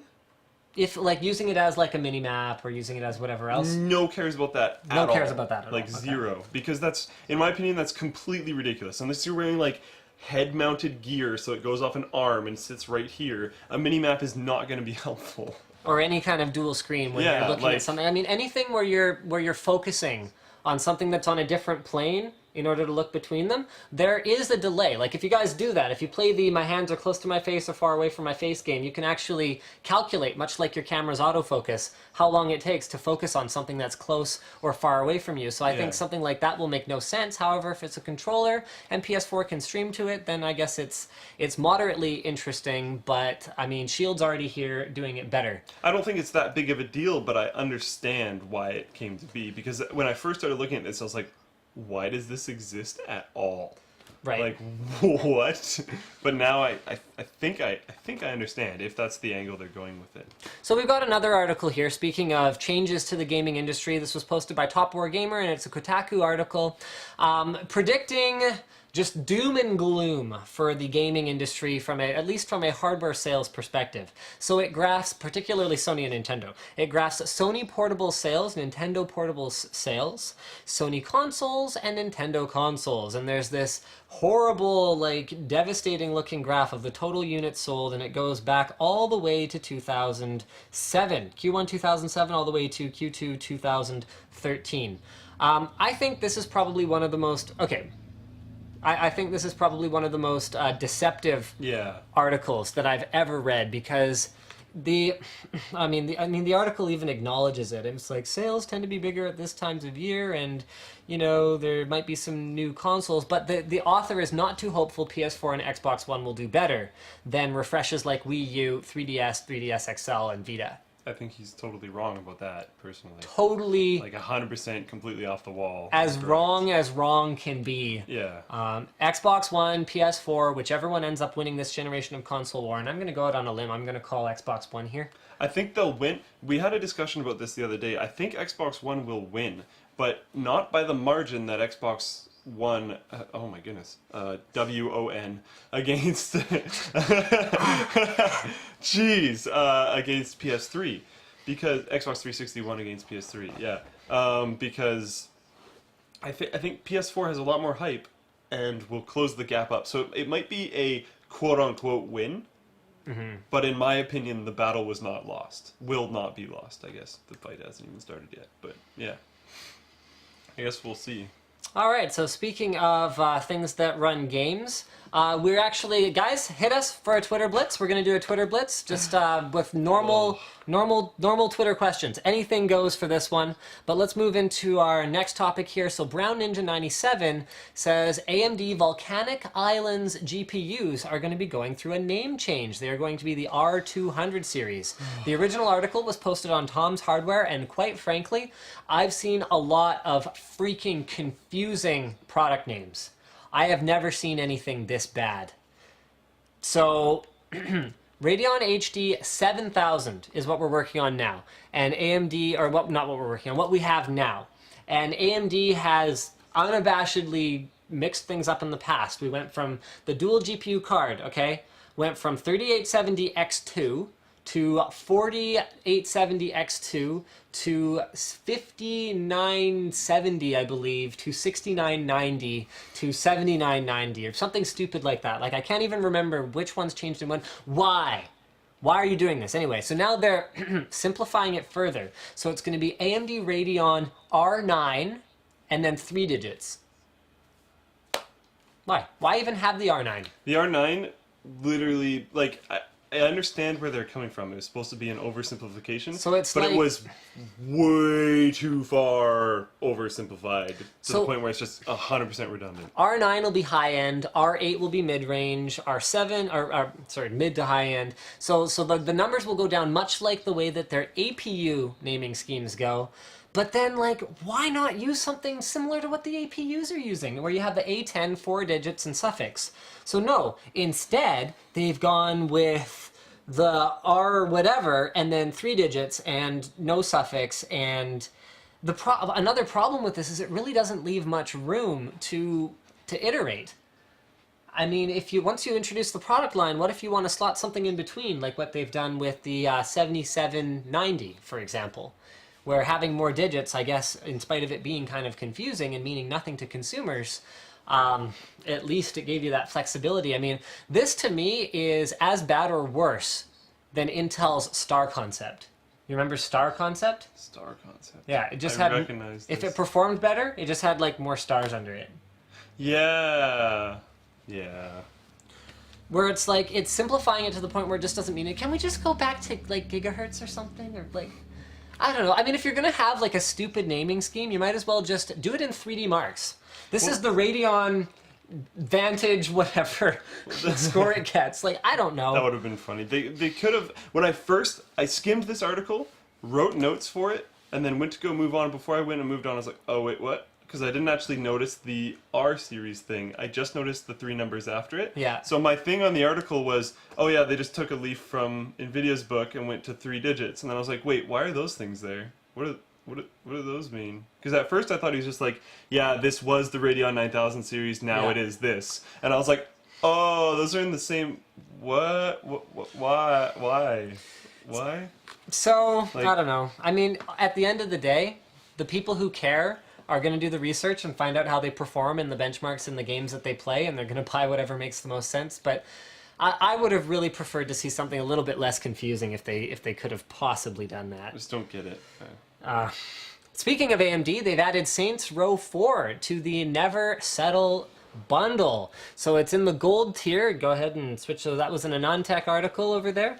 So Never Settle, they said outright that they are going to be having games be added to it before the end of the year. And if you've bought something like a Radeon 7970, or is there something out there? Yeah, I have to go for a quick sec. Oh, okay. Sorry, I'll be right back. Okay, so if you have something like, if you bought something like a 7970 or 7950, while Never Settle Forever was implemented, you could actually choose the games you wanted, and there's and they said you can keep your codes in reserve until the end of this year, and we're going to add more games. So they have announced Never Settle Forever Gold tier includes Saints Row 4, which is very, very cool. And if you guys have been watching Radeon card pricing, even if you haven't been paying attention to any of the news about the upcoming Volcanic Islands GPUs, you should probably know about them, because we're seeing 7970s under 300, 7950s at like $200. It is a great time to buy a graphics card, because those are still excellent GPUs and are very capable of running pretty much anything that you could throw at them. So let's go ahead and do that Twitter blitz, since Slick has abandoned me here anyway. So I guess I'll talk to you guys. Hi, everybody. I guess I could fire up Twitch chat as well. Someone says Intel is only good for porn? I don't even know what that means. He's leaving for round 2. If you want a good price for a lot of the market, AMD is the way to go. He has to wet his hickey, it hurts apparently. Okay, so let's go ahead and move into some of the Twitter blitzes. Can you use dual 6-pin Y cords, so not 2 8-pins from a different Corsair power supply if it fit the connector? No, not necessarily. I would check with Corsair before doing anything like that, because they're not necessarily interoperable. Slick, we know you've owned the Galaxy Nexus. Are you excited about the Nexus 5? Sorry, he's not here, unfortunately. Will my 3570K be bottleneck 2780s? Well, if it did, there's not a whole lot you can do, because particularly once you overclock that CPU, there's not a whole lot you can get that's faster than it. So, yeah, turn up your graphics settings until the video cards become the bottleneck. My brother is interested in PC gaming. Would you recommend an APU-based system or a system with a low-end graphics card and CPU? Really depends on the budget. Get an APU if you can't afford a graphics card that's at least $100 to $120. That's where you really start getting like a decent price to performance ratio. This is for Slick. Oh man, all the Slick thing. I'm pretty sure he's gonna say Ducky Shine 3, and I'm pretty sure he's gonna say blue switches, but ASUS sound cards have a known buzzing noise on their mic inputs, and the problem has been addressed for years and still not fixed. Okay. Actually, we've got an unboxing coming soon of the FiO E10, so we will be beginning to acknowledge some of the other options that are out there. One of the things that I haven't really done much of in the past, because I tended not to sell, like Marcus was saying earlier, is one of the ways that he's able to always have the latest gear is to buy it and then flip it before too much time has passed, and then use that money to buy again. So we're going to be starting to do that. We're using some of them, I mean, between me and sort of the thousands of people watching this, by the way, you guys are awesome, thank you for watching, I've been a little bit tight for money since we started Linus Media Group, and one of the things that we did with the First Blood campaign on the forum was we covered the costs that the forum has hit us with since we started it. And then, because you guys were so generous, we exceeded that, and we've created a slush fund that we're going to use to buy stuff that we otherwise wouldn't have access to, so we can bring you content about stuff that we otherwise wouldn't be able to do. So we're not just locked into motherboards forever or whatever else. And I haven't talked to him about this yet, but I want to figure out if there's a way that we can build like a Reddit-type upvoting module for what you guys want to be the next thing you want us to buy with that slush fund, which we would then unbox, overview, and then sell through the Linus Tech Tips forum at a discounted rate. So something like that could be a very cool way to crowdfund our videos, so to speak. And that's the sort of the direction that I'm headed for the future, and I just wanted to share that with you guys. I actually think that's feasible. That should probably be okay. So what do you think? Don't commit to them. Rule number 1 of being a dev. I said that never say it's easy. Might be feasible. I didn't say... good point. Documented now. What do you think about PS Vita TV? Should Chromecast, Ouya, Apple TV be worried? You know what? They're so different. I mean, Chromecast is basically a wireless HDMI dongle in my mind. That's all it really is. Apple TV is so tightly tied into their own ecosystem and is so seamless and so good. I have one. It's awesome. Like, it's just awesome. I don't think there's anything to be worried about. I mean, to me, the ones that are going to be real players are going to be the more open standards like WiDi, where it can be implemented on any device with an Intel wireless solution. Okay, so it's not quite open. And on any TV that also uses an Intel wireless solution, or something like Miracast. We saw a very, very low latency Miracast implementation when we were down at PAX. Did you see that in the Shield booth? Yeah. That's cool. So stuff like that to me is more relevant. You know what? I was even going to say this. Yoinker Man is like, they should have just called it like the Radeon 9000 Pro and just done a reboot. Agree, 100%. That's what they should have That would done. have been interesting. Did anyone get prizes from the WD giveaway? No, not yet. We actually just heard back from the last winner, and WD wanted us to submit all the winners so they could ship everything out in one fell swoop. They sent a follow-up today. So we need to get them that finalized list, maybe by the end of the day today, and let's get that going. Scion Ray is, I believe, one of the winners, so I think that's why he's asking. Someone asked, why would you pick Xbox One over PS4? Because I actually believe that their broader ecosystem implementation is going to win.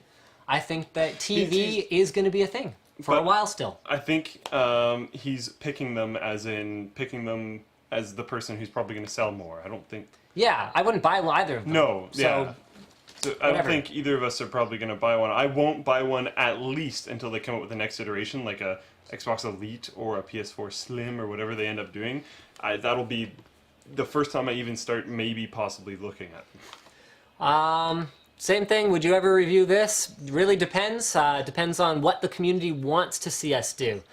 Will an 1100T bottleneck a 7950? Yeah, in some cases. Yeah. But everything bottlenecks. Is there going to be an after party tonight? Probably not. But I might do a game stream tonight or something once I'm finished making dinner, because that's the new thing, is I'm supposed to make dinner on Fridays. So. Oh wow. Yeah. Yeah. Oh. Speaking of changes. We got your feedback. We read you loud and clear. You want a long show on Friday. Okay. Got it. Got it. The WAN show is not going anywhere. All right, so with that out of the way, a lot of people have requested that we do smaller shows throughout the week. So I think that's going to be something we're going to implement maybe when I get back from my trip, so I'll be gone for a couple of weeks. Don't worry, we're filming lots of content. There'll still be 1 to 2 videos a day while I'm gone, so I'm like dying right now. But I want to do maybe a few shows a week and a longer WAN show on Friday so that we can bring you guys faster, shorter updates as things happen, but we can still do the more in-depth discussion and the guests as the Friday show. Have you seen a Nantex review of Baytrail from IDF? Best-in-class CPU, okay? GPU with equal to ARM power consumption. Yes. In fact, that is one of our topics. There's some really exciting stuff going on at IDF, and we're gonna close up with that before we finish up with our forum news and all that good stuff. I don't think EVGA has a Hadron in the mail to us. I think right now they're very, very allocated, so I'm not expecting too much right now. Slick, do you mind checking? Oh, someone asked, what's your favorite keyboard brand, I think, or something like that? Or what's your favorite Ducky keyboard? It's Shine 3. Shine 3? Okay. Actually, we should probably do word from our sponsors. So, Squarespace, guys. We actually redid the Linus Media Group website using Squarespace because that is a thing for us. Is actually trying to use Squarespace before we really go, yeah, it's really easy to use, but we haven't actually tried it. So I'm going to go ahead and throw that up there for a limited time only. So this is only during September, guys. You can head over to squarespace.com, use offer code Linus9, and you can get 20% off on any of your on purchases on a new account. So let's go ahead and remember, guys, even if you already have a Squarespace account, if you for whatever reason needed another one or your mom needs one, you could definitely use our offer code and it would definitely make us look good to our sponsors. They do a great job of providing, they've got over 20 templates that work whether it's on a desktop, laptop, mobile device, like a phone or tablet or whatever the case may be. They scale, they stay beautiful. They've got a lot of different options, whether you want to make yourself a little boutique store, a website for your restaurant, if you wanted to make a website for your media company that you tried to do it in WordPress and it just kind of sucked. And anyway, so you guys can check that out. The navigation is easy. You can view the changes in real time. They handle all the hosting. It's all dynamic. In fact, let's test them on this because we have the lowest tier account. Guys, hit us. LinusMediaGroup.com. Let's see if we can take it down. And I have not planned this with them or scripted this in any way, so I'll be really interested to see what happens here. It's still loading. Wow, it's still loading. Quickly. All right, let's go ahead. Let's refresh it just for lulz. it's still loading quickly, so they do offer scalable plans, so you can actually, as your website expands and gets more traffic, it shouldn't theoretically slow down, and we're hitting it with at least a few thousand people in all likelihood right now. We've taken down Noctua before. I took down Focus when I uploaded the unboxing. So their site was down for like a period of time after that unboxing went up. So there you go. LinusMediaGroup.com doesn't go down, apparently, even when it gets hit reasonably hard. So that's pretty cool. Thank you, Squarespace, for being a sponsor of the show. And guys, just a reminder, Squarespace.com, offer code Linus9, 20% off. The normal offer is 10% off, so it's a pretty good deal this month. And Hotspot Shield. So guys, Hotspot Shield is a VPN solution that works on your desktop, works on your notebook, and can also work on your mobile devices. It has all the same benefits of a regular VPN solution, and that is to say that it obscures your true IP address from people who might otherwise be able to track you. Remember, your IP address contains a lot of information that you might not necessarily know, such as your location to sometimes within about a block away. It's quite possible to find out where someone is located just from knowing their IP address, so it does obscure that a fair bit. It also has some other interesting mobile features. So for example, on iOS platforms, it actually allows, so remember guys, the way a VPN works is it goes through them to you. So on their side, they are actually compressing the data so that your mobile data plan will not have as much data consumed as if you were just connecting directly to whatever website it is. Now, your mileage may vary with stuff like this. It really depends on how compressible versus non-compressible the data is. Remember, highly compressed file formats are less compressible after the fact compared to ones that are very raw. And on the internet, you tend to find a lot of highly compressed file formats. So just bear that in mind. We're not talking like, oh my goodness, you're going to be able to do 10 times as much web browsing. But every little bit counts, especially when you're on that last 2 days of the month and you're like, oh, it'd really be nice if I could load up a page right about now. I think it was a month ago, our internet was kind of screwed up, so I enabled my 3G. Do you remember that? Yeah. I ran out of data. Well, I didn't run out of data. I have my limit 50 megabytes before it actually is. So I took off my limiter on the last few days and was like, oh no! Oh no! Living on the edge, man.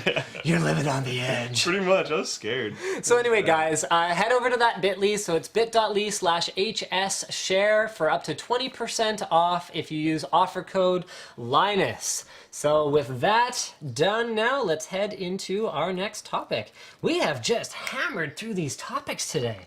This has been an efficient show. Let's focus on Intel. So here we go. Haswell-E is on demo already. This was posted by Snow Comet on the forum. So there's an Alienware-esque looking machine with an NZXT water cooler in it. So apparently they're not going to change the mounting socket holes, at least they haven't yet. It is a DDR4 reference platform. So DDR4 is going to bring many of the same benefits as previous iterations of DDR. So that is lower power consumption, higher density, and higher speed. On the desktop, it doesn't matter much. But for servers where you can get billed by how many watts your server is using, and for servers where you need a ton of memory for virtual machines and all those kinds of things, this is a very big deal. But there you have it, guys. There's images of the motherboard. How excited are you for Haswell-E? DDR4 and 8 cores. Okay, yeah. 8 cores. It's like, I read through all this and I was like, there's a few things that I care about, and there's one thing that I really freaking care about, which is 8 cores. So the original article was from WCCF Tech, and yes, because to me, the exciting thing about Ivy Bridge E was the possibility that maybe there would be an 8-core Extreme Edition variant, or like, or even like an 8-core like K. That would be sweet. Whoa, right? Like that would push performance forward in some of the things that we do here, even though for things like gaming, maybe not yet. And then when that didn't happen, that was a big disappointment for me, because 10% performance improvement, IPC, and slightly lower power consumption. And you know, one thing, I've actually been wanting to do this for a long time, but I can't figure out a way to make it 100% realistic. Is there's been a lot of tests done on cores for gaming. How many cores do you need for gaming? Yep, in fact, we've done it. Exactly. I want to do a test though with 35 tabs open, Windows Media Player running, Skype running, a whole bunch of other crap running, and a game. That's interesting. And 2 monitors, so that I can have all those things actively on the screen. So basically, you could just go grab my computer and run on it. Seriously, no, but like that's what I mean. I do the same thing. I know tons of my friends do the same thing. Yep. They go, "Oh, I only need 4 cores for gaming," and then they run everything on the planet and play video games at the same time. And we tend to run a very clean OS, and for that matter, pretty much everyone does. Yeah. When you're doing gaming benchmarks in order to reduce variables, Yeah. but maybe throwing all the same variables at it would keep the variables reduced while still allowing us to give you guys a better idea of how more cores is really going to affect things. I mean, that was how Logan found that the 8350 compared quite favorably to the 3570K at the time, was by streaming to Twitch at the same time as benchmarking. Yep. Also related, this was on AnonTech, probably the shortest article ever written by Anon Shimpi, who happens to be like my hero. I got to say that again. Between The Verge and AnonTech, I would. His life is probably complete. Yeah. If they both disappeared, I don't know if you'd have much to live for. It's probably the only tech site that I read daily other than my own. Yeah.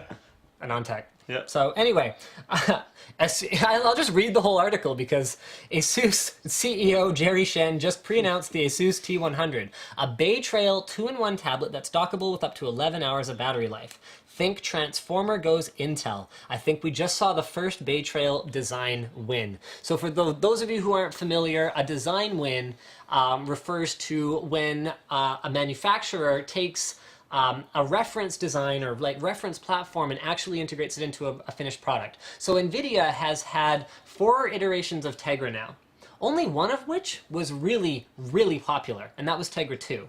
Tegra 1 was completely irrelevant. Tegra 3 didn't see as much adoption, however, they did get one major design win, which was obviously the Nexus 7. And then Tegra 4 so far is just in Shield, but we'll see how it goes from there. It's really fast. Have I told you how fast Shield is? Yeah, but I've also heard rumors of it coming out in other devices and whatnot, so I'm anyway, pretty sure that'll be awesome. That's a design win. So for those who have criticized Intel for not having a mobile strategy and not being aggressive enough, not using their manufacturing expertise to get into this, hey, that tide may be turning, because on top of that, they have also shown and talked about, and I'm trying to find this because we should really have a producer for this show. We've had people like tell us that. Aha! They have also shown off the Quark SoC, or system on a chip, which basically is a highly integrated piece of silicon that has basically everything that it needs. The Quark family. So what's exciting about the Quark family is this. Intel, it looks like, is playing catch up in mobile, but is going to just take the lead when it comes to even more mobile than that. So Quark is targeted at what's called the Internet of Things, which is the concept that everything is connected. These headphones are connected. My watch is connected that I don't wear. I ordered a Pebble, by the way. I don't know if I told you that. Yeah. I'm super stoked. I saw your paperweight came in. Anyways, sorry. No, it's just the case for it. They shipped the case first instead of the paperweight. So your phone's connected, your watch is connected, your shoes and your socks are connected, and everything is connected and works together in this amazing, beautiful, harmonious way. Your doorknob is fingerprint sensing and only opens for you, and tells your wife that you're home so that she can come and greet you at the door like in the 50s.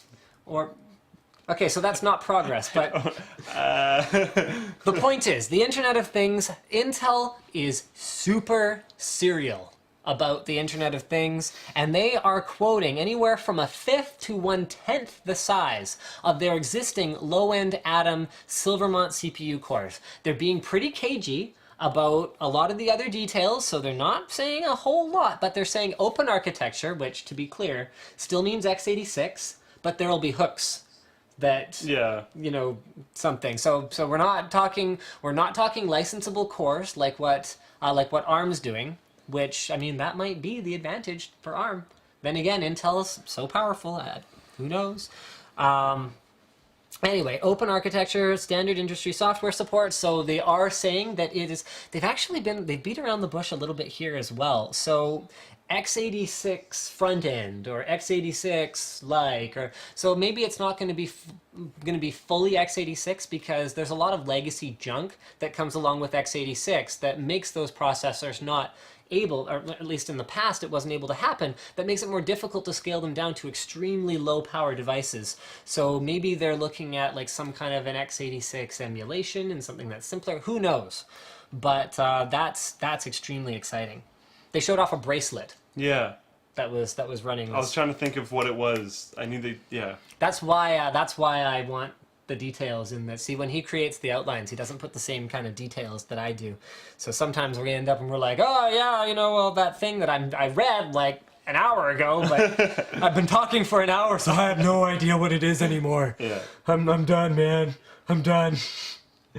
And then the last thing is, Intel demos 14 nanometer Broadwell. So in addition to demoing Haswell-E, which will be the LGA 2011 platform, they're demoing the upcoming 1150 replacement as well. I mean, they just launched both of these, and they're already demoing. They're saying, and okay, so for those of you who want to build like rockin' skookum gaming desktops, guys, be unexcited for the next year and a half or so of Intel releases. I'm saying it up front because Broadwell is focused on power consumption. Yeah.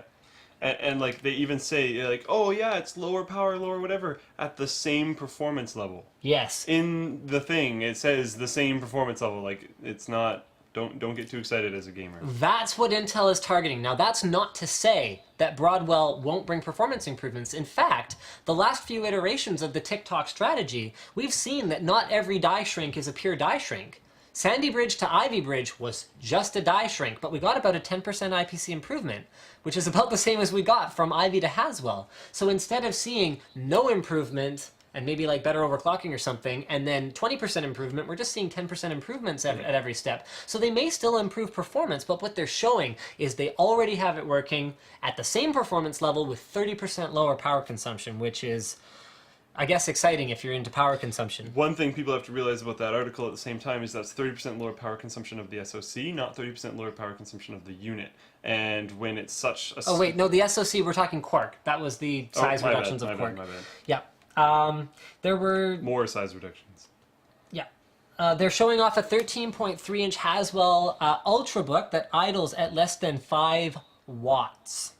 And of that, only probably 0.5 watts to a watt is going to the CPU core, with 2 to 3 watts to the LCD and the rest to the motherboard and other devices. So reducing the CPU power use to 0 watts would actually only cut total power use by another 25% at best. These were some of the numbers that Jared Walton from AnonTech ran, and that is really crazy. Yeah, that's what I'm saying. Like, there's a 30% reduction, but overall, it's more your screen. Yeah, it's more going to be screen or... I mean, what else is even left at that point? It's going to be screen. It's basically your screen. And as we see more efficient screen technologies, we could be looking at that continuing to change. That's where it's going to be interesting, is when we get super, super efficient panels, that's where the battery life is going to start chunking down instead of these little individual drops. All right, so maybe one or two more topics. I know we do still have a few more. Maybe I'll just burn through a couple of them really quick there, and then we'll move into the... Sure. So, okay, Outlook finally adds IMAP support. Finally. Thank you for that. So this was posted on the forum by, here we go, let's follow the link. Go, go, go. Ah, there we go. Okay, go away, software update. Oh, go away. Okay, there we go. So this was posted on the forum by Guns Cool. So if you're still using Outlook and you haven't been turned off by their lack of IMAP support, then there you go. You can be excited about that. There's not that many programs that can't work due to not having IMAP. There are some, yes, but there's not that many realistically.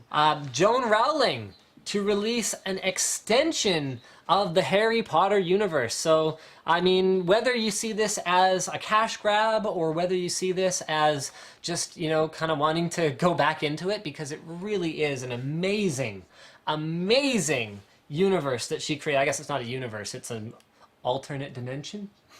I don't know, whatever you want to call it. It's awesome. I love the Harry Potter books. I love, to a far lesser extent, the Harry Potter movies, but I do still love them. You can love things differently. Yeah. So this is a return to that land 70 years prior to the events of the Philosopher's Stone. It's actually going to be like a backstory to how one of Harry's textbooks was written, and explore some new characters. And if they were going to do it some way, I think this was the best way they could do it. So it's neither a prequel nor a sequel, but an extension of the Wizarding World, I think puts it best. And it will be a movie. So the miniseries begins production in 2014, so they're not wasting any time on this. And I know that's not technically computer news, but whatever. I care about Harry Potter, therefore, if you're watching my shows, you get to hear about it too, which is great. Starcraft MMO hits Kickstarter. This is one of the stupidest Kickstarters that I've ever seen. This was posted on the forum by Cobalt, and they're still getting funds via PayPal, even though it's over, and they got like $85,000. So for one thing, $85,000 of funding to something that was this poorly thought out. Like, if you read through this thing, it's just all this, like, theoretical... Did you read this? I watched the videos. Oh, okay. I actually didn't watch the videos. I just read this. It's the stupidest thing I've ever seen. Like, it's basically just like, oh, it's going to have this, and it's going to have this, and it's going to have this, and you're going to build this for $85,000? Do you know how little money $85,000 is? It's the back end of StarCraft 2. Yeah, it doesn't matter. They have a lot of it already. Even so. It's not even... It's like, it's not... Okay. I would bet that for any reasonably well-balanced game, you couldn't perform game testing and balance validation for $85,000. I don't care how much of it's done. Totally irrelevant. There's quite a bit done already. $85,000 is not significant in the context of a game developer. Considering how long it's been under dev, too, is another big point. And considering how long that $85,000 has to keep them going before they all need to like give up and It's been free dev up until now. It's around already. Yeah. It's a thing already. But yeah. You know what? Go ahead, back it if you want, but I'm not sold. And like really just the way their Kickstarter campaign is even like worded and laid out. I didn't read it. It's extremely disorganized. Is it? Like really disorganized, looks totally half-baked. The videos aren't that bad. Okay, well maybe I mean honestly, great video and you get Kickstarter funding. So well, like most people don't read stuff nowadays. Look at huge big reviews that like you and I will read. They'll have 5 comments. I know, it makes me sad actually. With the funny thing about that being that we then make a video about it that people watch, which is the service that we provide, where we condense the information we already have into digestible video. But look at Kickstarters. Which is good. Look at the people that are mostly on Kickstarter. They're going to want to digest things through video. Yep, and that's very much the way things are going. And I mean, obviously it works for us because we love making videos for you guys. I mean, can you believe this is a job? Not really, not on Wednesday. To be very specific, on Wednesday, no. Wednesday we were like on like a campsite filming something for A-Data. That was pretty fun actually. That was a fun trip. I totally think we should do a Linus Media Group camping trip. Oh, and so he was like within like a couple minutes of being there, he's like, "Oh, I got a bug bite!" Yeah. And you guys can tweet him. You can tell him I said that because I said it to his face, so it was already done. Well, that's what happened. Yeah, it's exactly what happened. He said that, and then I said that to his face. Instagram's getting ads. The article is on Huffington Post that we are linking to here. My favorite part about this is they just added support for 15-second long videos and advertisements. Yeah. It's like, oh, I wonder why you pushed to add that. It's not really very clear how the ads are going to be implemented yet. What is clear is that their user base tends to be a little bit, I don't know, what's the right word, hipstery? Yes, but at the same time, they had that huge thing back in, what, I think December? I think it was the end of last year, I think, where they changed their terms of service. And everyone's like, we're gonna leave! No one will stay on Instagram because they can use our photos for commercial purposes. And well, as of February, I believe it's gained by 50%. Yeah, 50% more users. Huge! I'm on Instagram now. Speaking of Instagram, one of the only benefits I think my iPhone 4 will be getting from iOS 7 is the new square photo taking mode. It's like it's built in now so that you don't have to use I mean, you look at how deeply Apple's in bed with Twitter, and I guess it makes sense. Like if people really wanted that Instagram look, they could use Apple's own filters, they could use the square mode, and then they could tweet it, I guess, is the idea to make Instagram irrelevant. But anyway, I like Instagram. I actually like it. It's kind of fun. You play around with the filters. I thought it was the stupidest thing in the world. You've heard me rant about Instagram before, but I kind of changed my mind. He loves his filters. So that's one of the only benefits I'm going to get out of iOS 7 when I upgrade. You're going to turn into a hashtagging, filter using... I'm already a hashtagging, filter using social media junkie. It's my job. I remember before you got Twitter, You do remember that.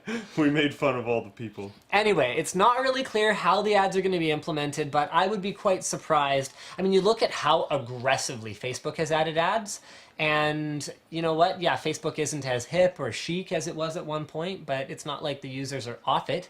Yeah. I still use Facebook to communicate with people that refuse to get off Facebook. One thing I was wondering about is there ad block for your entire phone? Like, is there ad block that spills into? I don't use ad I block. think so I don't know. I think there's apps you can install if you're rooted that will basically just block all the ad Okay. servers. Yeah. And so it'll even do things like pull advertising out of trial apps and stuff like that. Yeah, I was playing around with it a little bit when I rooted my wife's phone. Speaking of my wife, who would like to see her as a guest on the WAN show? I don't think she would want to be on. I asked her about it. She was kind of like, no, I don't think anyone would want to have me as a guest.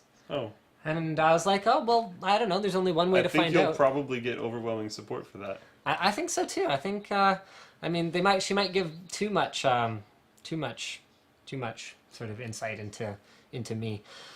Well, I think that's pretty much it for our news this week. Why don't you go ahead and hit us with This Week in Forums? So we've got This Week in Forums, which, where is it? One thing I wanted to send out, which I will tweet right now, if I can get Twitter open quickly enough. But there are the unofficial Linus Tech Tips gaming servers. We have a lot of unofficial Linus Tech Tips stuff. We do? Which is actually really cool. Actually, I And knew that. The main reason why I wanted to talk about this is because of what he just said, the we do thing. But who knows?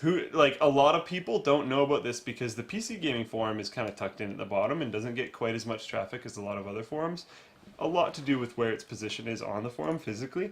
So I wanted to tweet this out because we have servers, like not us, but members of the community have made servers so that people in the community can go play with each other, which is super cool. They're not managed by any moderators from Linus Tech Tips or anything, but they're unofficial Linus Tech Tips servers, and they're actually pretty cool. So check out that thread, which I just linked out. Other than that, our folding teams and Boink teams are doing great. We got a whole bunch more traffic last week from the call out I did there, so if you're interested in folding or Boink, hit up on the forums, ask Whaler what the heck is going on with folding, and ask Can we Liquidus refer to what it the as heck is folding going- and boinking? and boinking, and ask Liquidus what the heck is going up with boinking. Now we can jump into build logs if you can download this. Yeah, I'm downloading it. I'd forgotten that Office is still... You know what? That really sort of reminds me of the conversation we had with Marques Brownlee earlier on, is can Apple with iWork take over Microsoft Space? Can Google with Drive take it over? I've been using this laptop for weeks now, and Office has been broken since day one. And I haven't gotten around to fix it. I didn't notice until WAN show, and then in between WAN shows, I didn't even try to launch it again and feel a need to... Yep, that's very true. Crazy. Corporate security is a big thing too, though. Okay, fair enough. All right, there we go. Slideshow from... So we're starting with Thor Desk Mod by Deus Ex. Very original name. Which is pretty beast. One thing that I would have maybe liked to see, and a test that I actually want to do that was suggested by a forum member, is I want to test PCIe extensions. Oh, okay. And I would have liked to see one on here. Right. Because Throw the graphics card here, perhaps, or just somewhere else. And or he has two of them, so it'd be slightly more difficult. But if once slightly, we see, because you'd have to like put the SLI. he could build a bracket. I guess so. Okay. But it's a little bit tall. Once you see a video from the side, picture from the side. Sorry.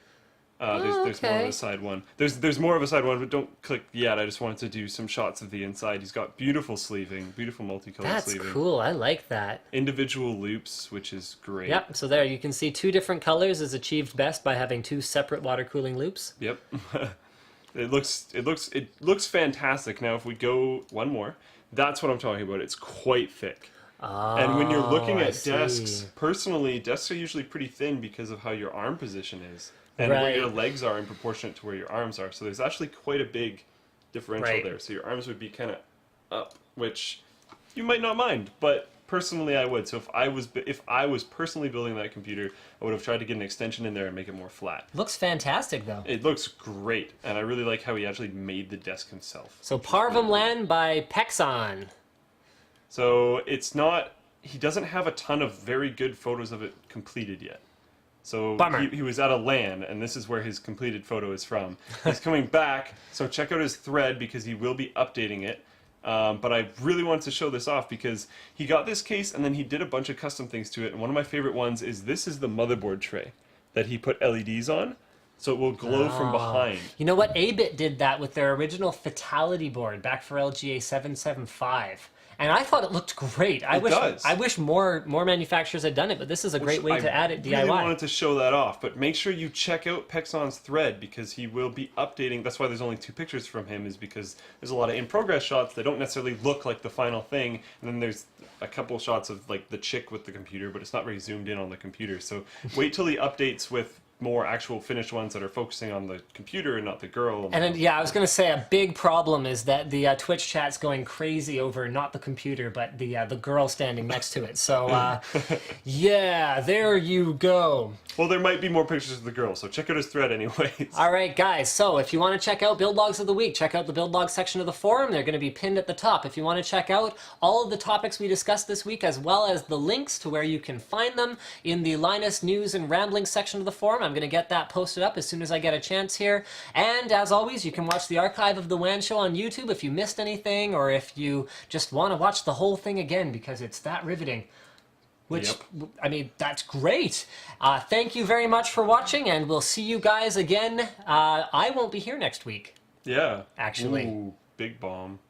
That'll be interesting. Drop into bomb. So anyone who tunes out while I'm doing the outro will just totally miss that. I have no idea. They'll have no idea, and then next week, I'll be gone. I should try and find someone that looks like you. Or just like a dummy.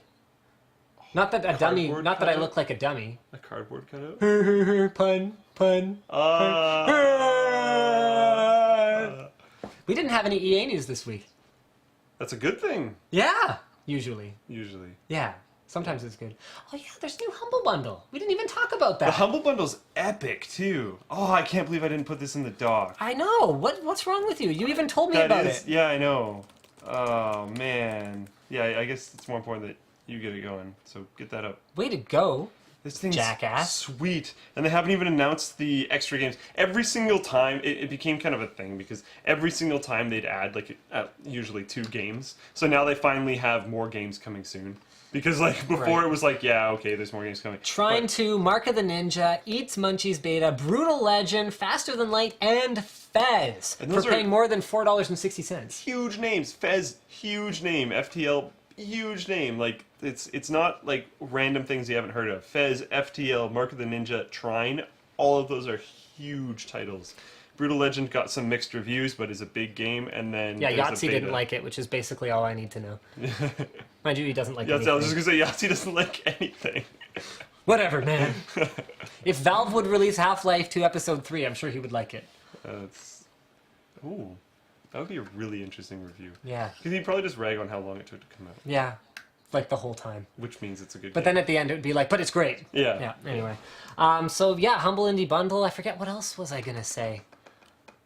No, there was like another thing I was going to say before I left. Oh yeah, thanks again to our sponsors, Squarespace and Hotspot Shield. You guys are great. You make the WAN show possible. As much as, like, you know, doing this for out of the goodness of our heart is something that we did for months and we would happily keep doing. Having sponsors on the show, and for those of you who put up with us having sponsor breaks, thank you so much because it makes it sustainable for us to do this. And we really like it and we hope you like it too. And good night, everyone. Good night, guys.